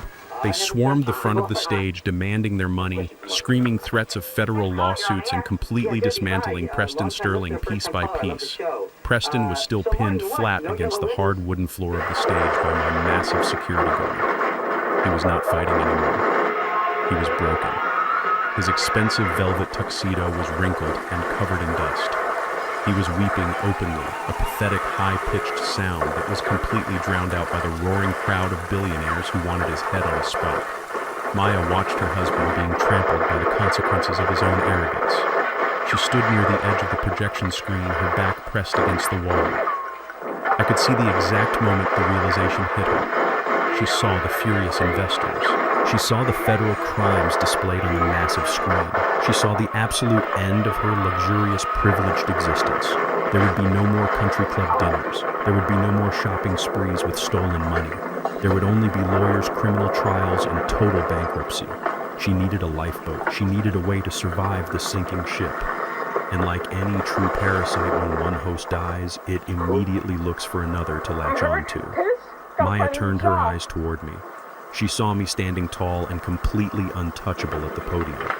She realized I was the only person in the room with the power and the money to save her from the fiery wreckage. She scrambled across the stage. Her beautiful floor-length emerald gown snagged on a microphone cable and tore, but she did not care. She threw herself onto the floor, crawling the last few feet until she reached the podium. She threw her arms around my legs, burying her face against my heavy scuffed work boots. The same work boots her husband had mocked. The same boots I had worn for decades to build the very wealth she tried to steal. "Daddy, please!" she sobbed loudly. Her voice was shrill and completely hysterical, echoing through the microphone stand. "You have to believe me. I did not know how bad it was. Preston lied to me about everything. He manipulated me, Daddy. He forced me to sign those mortgage papers. He told me we were just protecting your assets. He told me you were really sick and we needed to take control. I am a victim here. He used me just like he tried to use you. Please, Daddy, you have to save me. I am your little girl." I looked down at the top of her head. Her perfectly styled hair was a mess. Her expensive makeup was running down her cheeks in dark, ugly streaks. For a fraction of a second, a phantom pain flared deep inside my chest. This was my child. This was the baby I used to rock to sleep in the middle of the night. This was the little girl I had promised Vivian I would always protect. But that father, the man who would have given his last breath for his daughter, died standing in the freezing rain on Thanksgiving night. I did not reach down to stroke her hair. I did not offer her a comforting word. I stood as rigid and cold as a statue carved from solid iron. "You are a victim," I repeated slowly. I leaned closer to the microphone, my voice booming through the ballroom, cutting through the shouting crowd. The room began to quiet down again. The furious investors stopped yelling at Preston and turned their attention back to the stage. They were drawn to the spectacle of a family completely tearing itself apart. The silence that settled over the room was thick with anticipation. "You think you are a victim, Maya?" I continued, my tone devoid of any parental warmth. "You think you can blame the pathetic man on the floor for the darkness in your own soul? You think you can play the innocent little girl and I will just open my wallet and make all the bad things go away?" I looked over at the audio-visual booth. Victor was still standing there, his suit immaculate, his hand resting calmly on the computer mouse. I gave him one final definitive nod. It was time to pull the last pin on the grenade.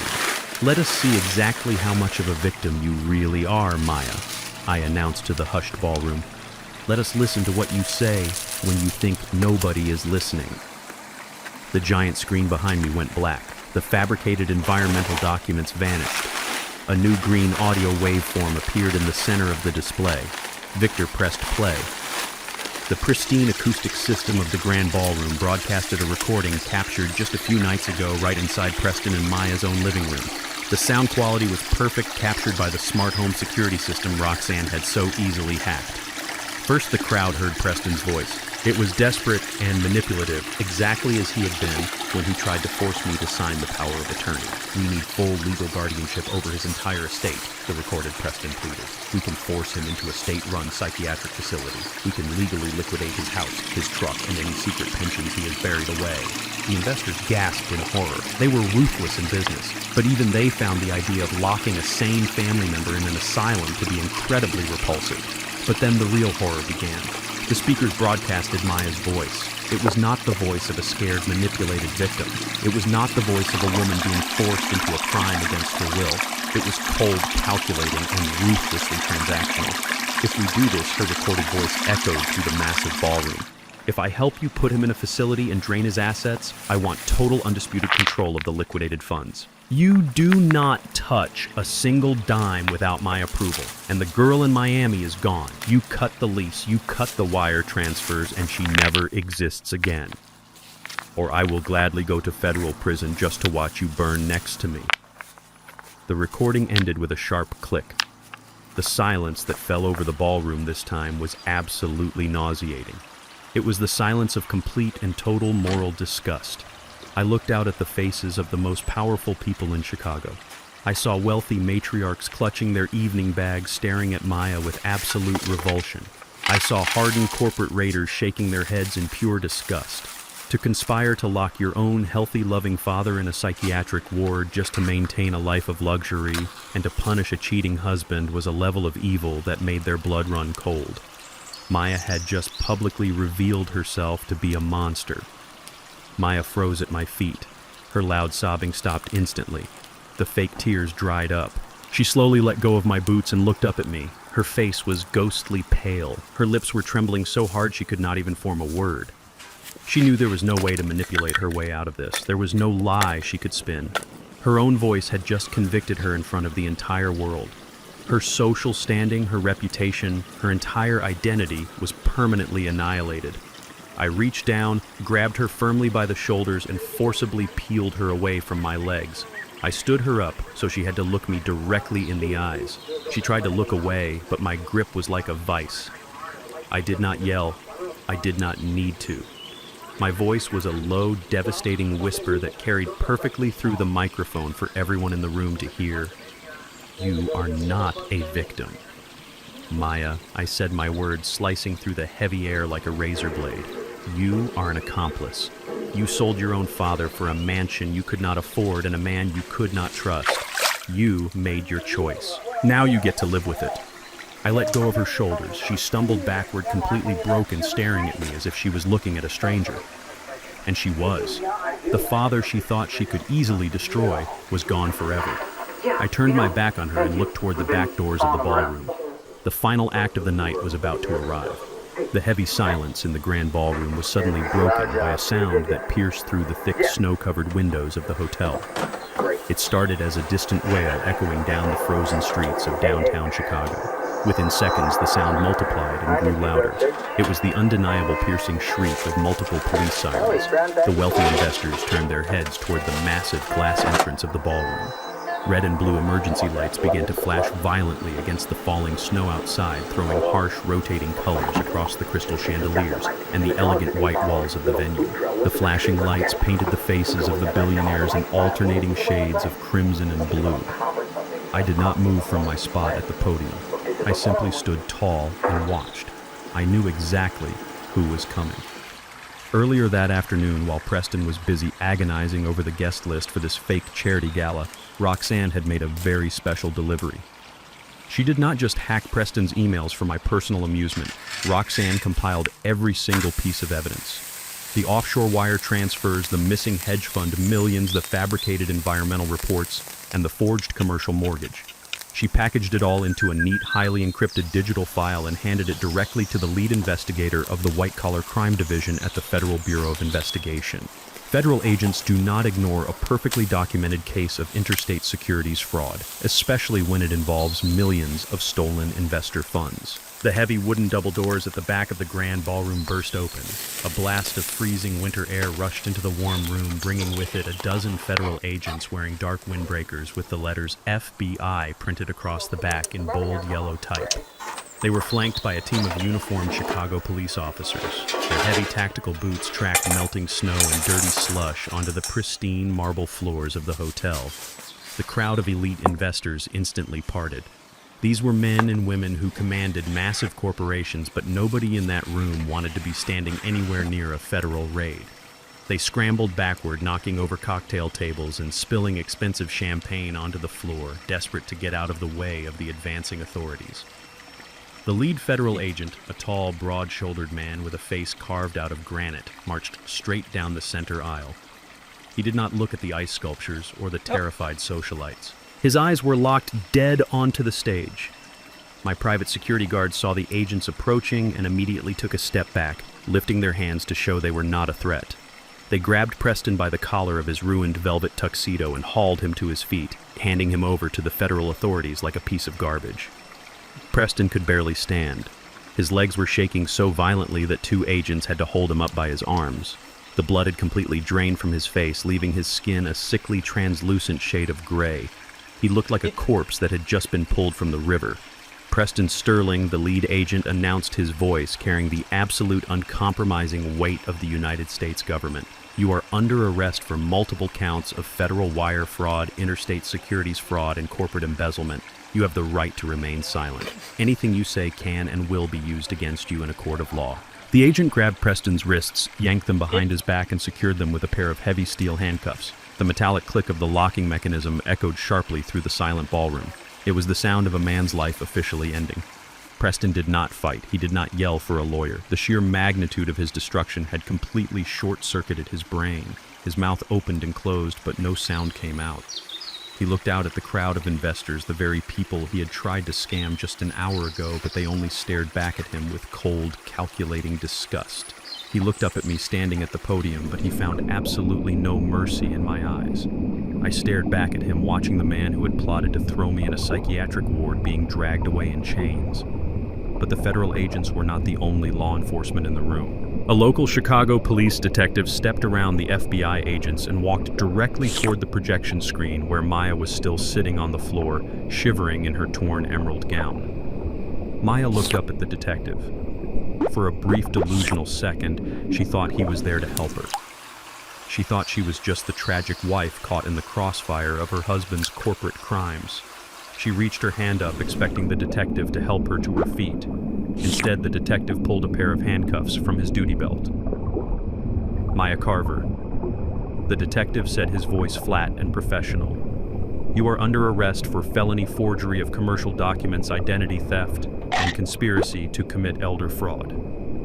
Maya froze. Her eyes widened to the size of saucers. She scrambled backward on the wooden stage, her heels slipping against the floor. No! She shrieked, her voice echoing with absolute terror. No, you do not understand. My husband did it. He forced me. I did not do anything wrong. I am the victim. The detective did not care about her tears. He reached down, grabbed her firmly by the arm, and pulled her up. She thrashed and fought, sobbing hysterically as he twisted her arms behind her back.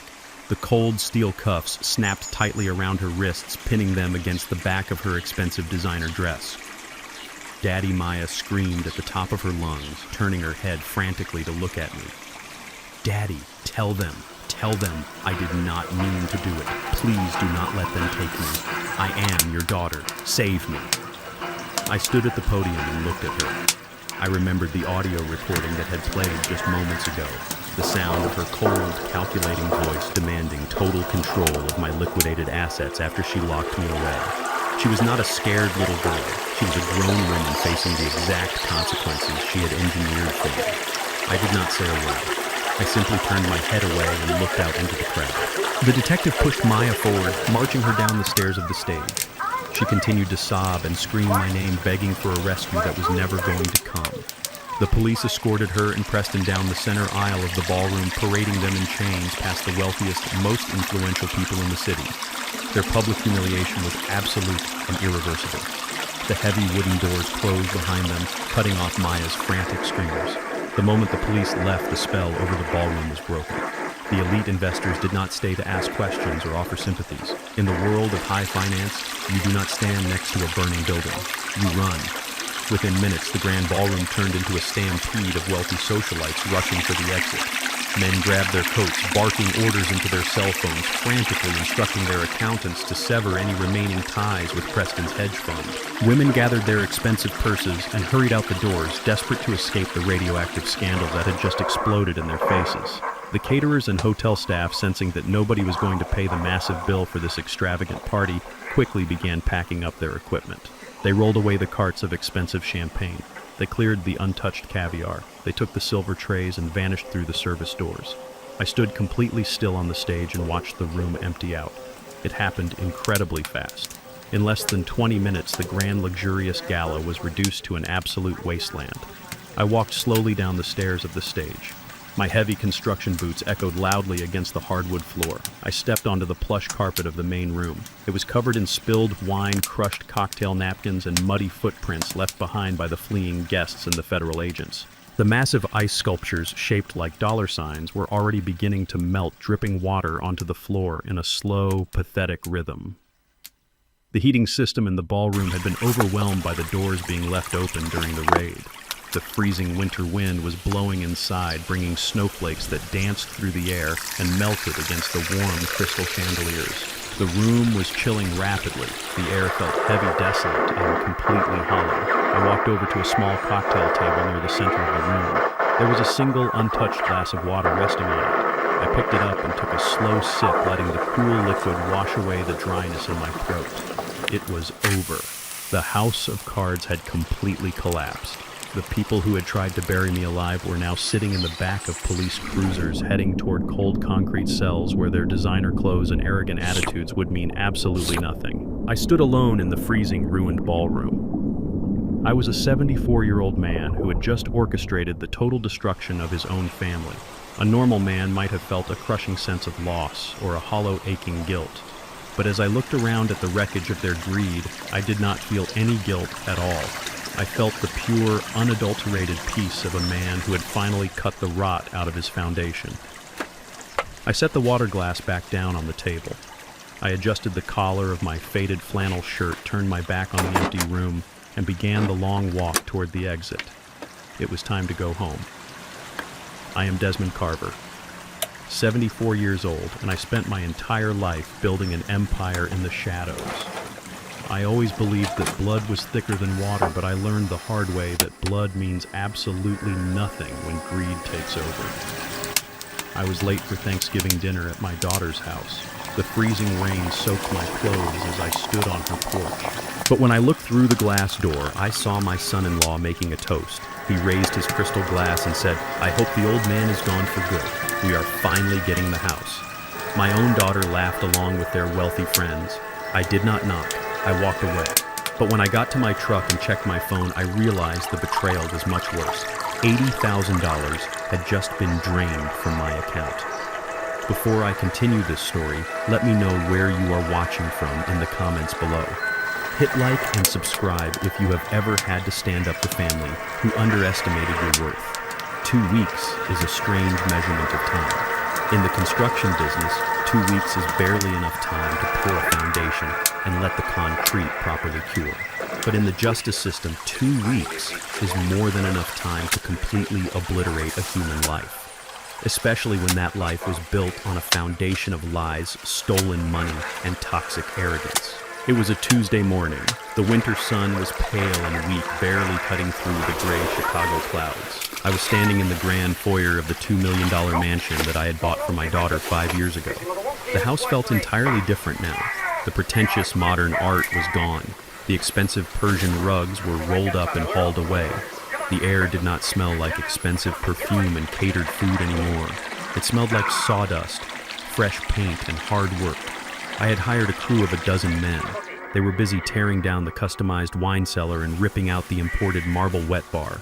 I stood in the center of the chaos wearing my old work boots and my canvas jacket, watching the demolition with a deep, quiet satisfaction. The heavy oak front door slowly pushed open. Maya walked in. She did not look like the glamorous socialite who had commanded the ballroom 2 weeks ago. The emerald gown was a distant memory. She was wearing cheap gray sweatpants, a faded hoodie, and old sneakers. Her hair was pulled back in a messy knot. Her face was pale drawn and completely devoid of makeup. She looked exactly like what she was, a criminal out on bail waiting for the hammer to officially fall. She stood in the doorway clutching a few folded cardboard boxes. She stared at the construction workers tearing down the walls of her former kingdom. Her eyes were wide with shock and disbelief.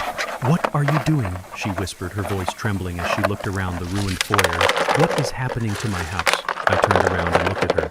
"It is not your house, Maya," I said, my voice cutting easily through the noise of the power tools. "It never was. You just lived in it until you decided to forge my signature and hand it over to a bank, and now the bank has handed it back to me." She swallowed hard, looking down at her cheap shoes. "I came to get my things," she muttered quietly. "The judge granted me supervised bail until the trial. I am allowed to collect my personal belongings, my clothes, my bags, my jewelry. I need to sell them to pay for a defense attorney. The public defender they gave me is completely useless." I let out a short, hollow laugh. It was not a sound of amusement. It was a sound of absolute chilling reality. "You were a little late for that," I told her. She looked up, her brow furrowed in panic. "What do you mean?" I pointed up the grand sweeping staircase toward the master suite. "Did you really think you could keep the spoils of your crimes, Maya? Did you think the federal government was just going to let you pack up your Hermes bags and your Louboutin shoes after you and your husband defrauded investors out of millions?" Her face went completely white. She dropped the cardboard boxes on the floor. "Everything upstairs is gone," I explained, walking slowly toward her. "The federal agents and the bankruptcy courts came through here 3 days ago. They seized the designer dresses. They seized the diamond necklaces. They seized every single expensive handbag and watch in this entire building. They are auctioning it all off to compensate the investors you helped scam and to pay down the massive tax lien your husband so graciously accepted in probate court. You have absolutely nothing left to sell." "No!" she gasped, shaking her head frantically. "No, they cannot do that. Those were my personal items. I need those. I need a real lawyer."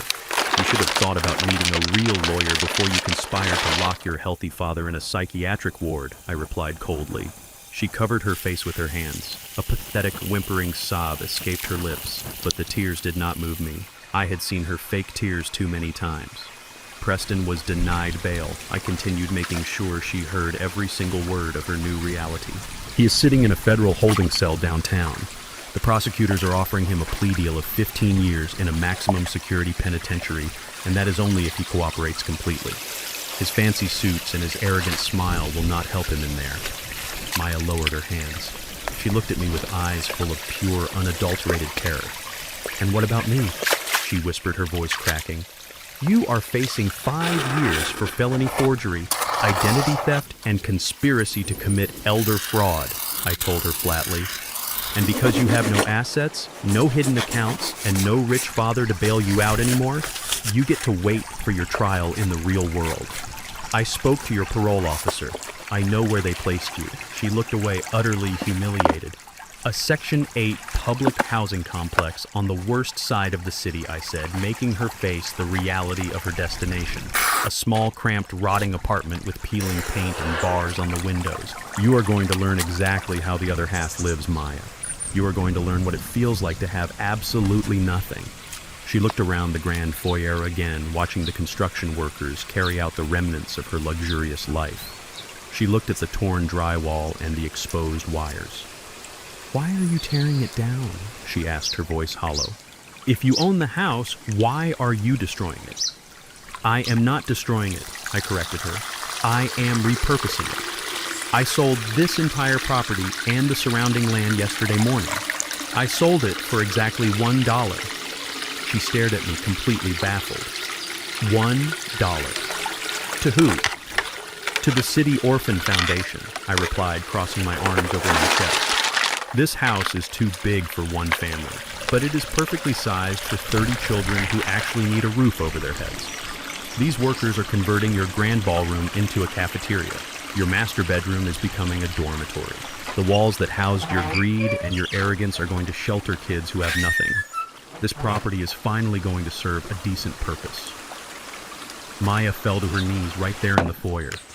The reality of her total inescapable ruin crashed down on her shoulders. She had lost her husband. She had lost her wealth. She had lost her freedom.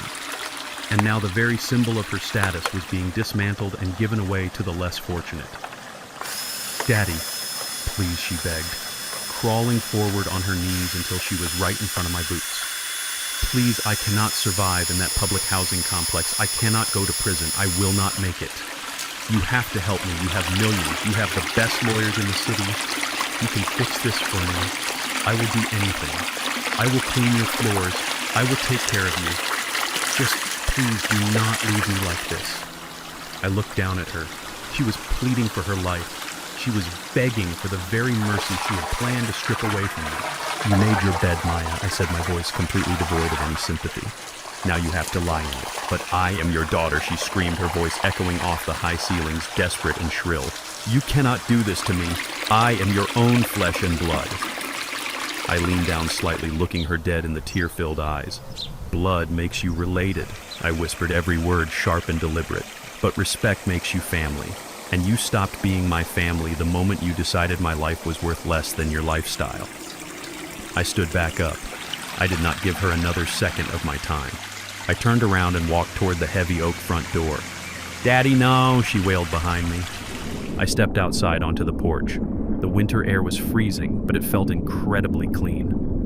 I looked back inside the house. Maya was still on the floor, sobbing uncontrollably amidst the sawdust and the noise of the construction drills. I grabbed the heavy brass handle of the front door. I pulled it shut.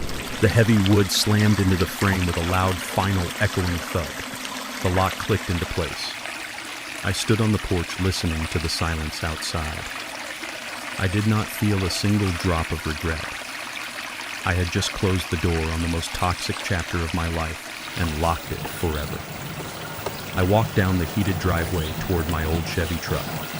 The sun was finally breaking through the gray clouds, casting a bright, clear light over the snow-covered lawns. I had a lot of work to do today, and for the first time in years, I felt completely free. I am Desmond Carver, 74 years old, and I spent my entire life building an empire in the shadows. I always believed that blood was thicker than water, but I learned the hard way that blood means absolutely nothing when greed takes over. I was late for Thanksgiving dinner at my daughter's house. The freezing rain soaked my clothes as I stood on her porch. But when I looked through the glass door, I saw my son-in-law making a toast. He raised his crystal glass and said, "I hope the old man is gone for good. We are finally getting the house." My own daughter laughed along with their wealthy friends. I did not knock. I walked away. But when I got to my truck and checked my phone, I realized the betrayal was much worse. $80,000 had just been drained from my account. Before I continue this story, let me know where you are watching from in the comments below. Hit like and subscribe if you have ever had to stand up to family who underestimated your worth. The engine of my 1998 Chevy Silverado hummed a steady, familiar rhythm as I drove through the quiet streets of the city. The massive snowstorm that had buried Chicago 2 weeks ago was finally beginning to melt. The sky above was a brilliant, piercing blue, completely clear of the heavy gray clouds that had hung over my life for so long. I rolled the window down just an inch, letting the crisp, biting winter air fill the cabin of the truck. I took a deep breath. For the first time in years, the air tasted clean. I pulled through the wrought iron gates of the cemetery on the south side of the city. It was a peaceful place, far away from the noise of downtown and the toxic ambition of the wealthy suburbs. I parked the truck under the bare branches of a massive oak tree, turned off the engine, and stepped out into the quiet morning. I walked down the familiar paved path until I reached a simple, elegant marble headstone. Vivian Carver, beloved wife and mother. I stood in front of her grave, taking off my old canvas hat. I did not bring expensive imported flowers. I brought a small, vibrant bouquet of yellow daisies, the exact same flowers I used to buy her from the corner store when we were young, broke, and fiercely in love. I laid them gently against the cold marble. I stood there for a long time looking at her name carved into the stone. I did what I had to do. Vivian, I whispered to the empty air. My voice was steady, but it carried the heavy weight of the last month. I tried to protect our daughter. I tried to give her the world, but I forgot to teach her how to carry it. The money poisoned her, Vivian. It turned her into someone we would not even recognize. I had to stop her. I had to let her fall so she could finally see the ground. I hope you can forgive me for not saving her from herself. A gentle breeze swept through the cemetery, rustling the dead leaves on the path. I felt a strange, comforting warmth settle over my shoulders. I knew Vivian understood. She was a woman who valued hard work and honesty above all else. She would have been heartbroken by Maya's betrayal, but she would have stood right beside me when I brought the hammer down on their greed. But I am not letting our legacy die in the dirt. I continued, a small, genuine smile finally breaking across my weathered face. I found a better way to use what we built. Earlier that morning, I had sat in Victor's office and signed the final paperwork for a massive financial restructuring. I took $10 million from the liquidated commercial trust and established a permanent, irrevocable, charitable foundation. It was not a foundation for the arts or a tax shelter for the wealthy. It was a dedicated scholarship and grant fund specifically designed for underprivileged black youth in the poorest neighborhoods of Chicago. I'm giving it to the kids who remind me of us, Vivian, I told her. The kids who are pouring concrete, scrubbing floors, and working night shifts just to pay for textbooks. The young men and women who have the fire and the brilliance but just need a solid foundation to stand on. We are going to help them build their own empires. They are our real legacy now. Saying those words out loud felt like breaking heavy iron chains off my chest. The crushing burden of protecting an ungrateful, toxic family was completely gone. I was no longer the silent, submissive old man hiding in the shadows waiting for his greedy heirs to decide his fate. I was Desmond Carver. I was the absolute master of my own destiny. I had reclaimed my life, my wealth, and my dignity, and I was going to spend my remaining years spreading opportunity to people who actually understood the value of the dollar and the meaning of respect. I put my canvas hat back on and touched the top of Vivian's headstone one last time. I turned my back to the grave and walked toward my old Chevy truck. My steps were not heavy. My joints did not ache. I walked with the purpose and the power of a man who had just conquered his own demons. Blood does not give anyone a free pass to exploit, disrespect, or destroy you. We often endure toxic behavior from family members because society teaches us that family is everything, but true family is built on mutual respect, honesty, and care. When those you sacrificed for view your kindness as a weakness and your life as a mere resource to be drained, walking away is not an act of cruelty. It is the ultimate act of self-preservation. Dignity has no age limit, and it is never too late to reclaim your worth and let the ruthless face the consequences of their own greed. Thank you for listening to my story. If my journey resonated with you, or if you have ever had to cut ties with toxic people to protect your own peace, let me know in the comments below. Please hit the like button and subscribe to the channel for more powerful life stories. Remember to always stand tall, protect your dignity, and never let anyone make you feel small. See you in the next video.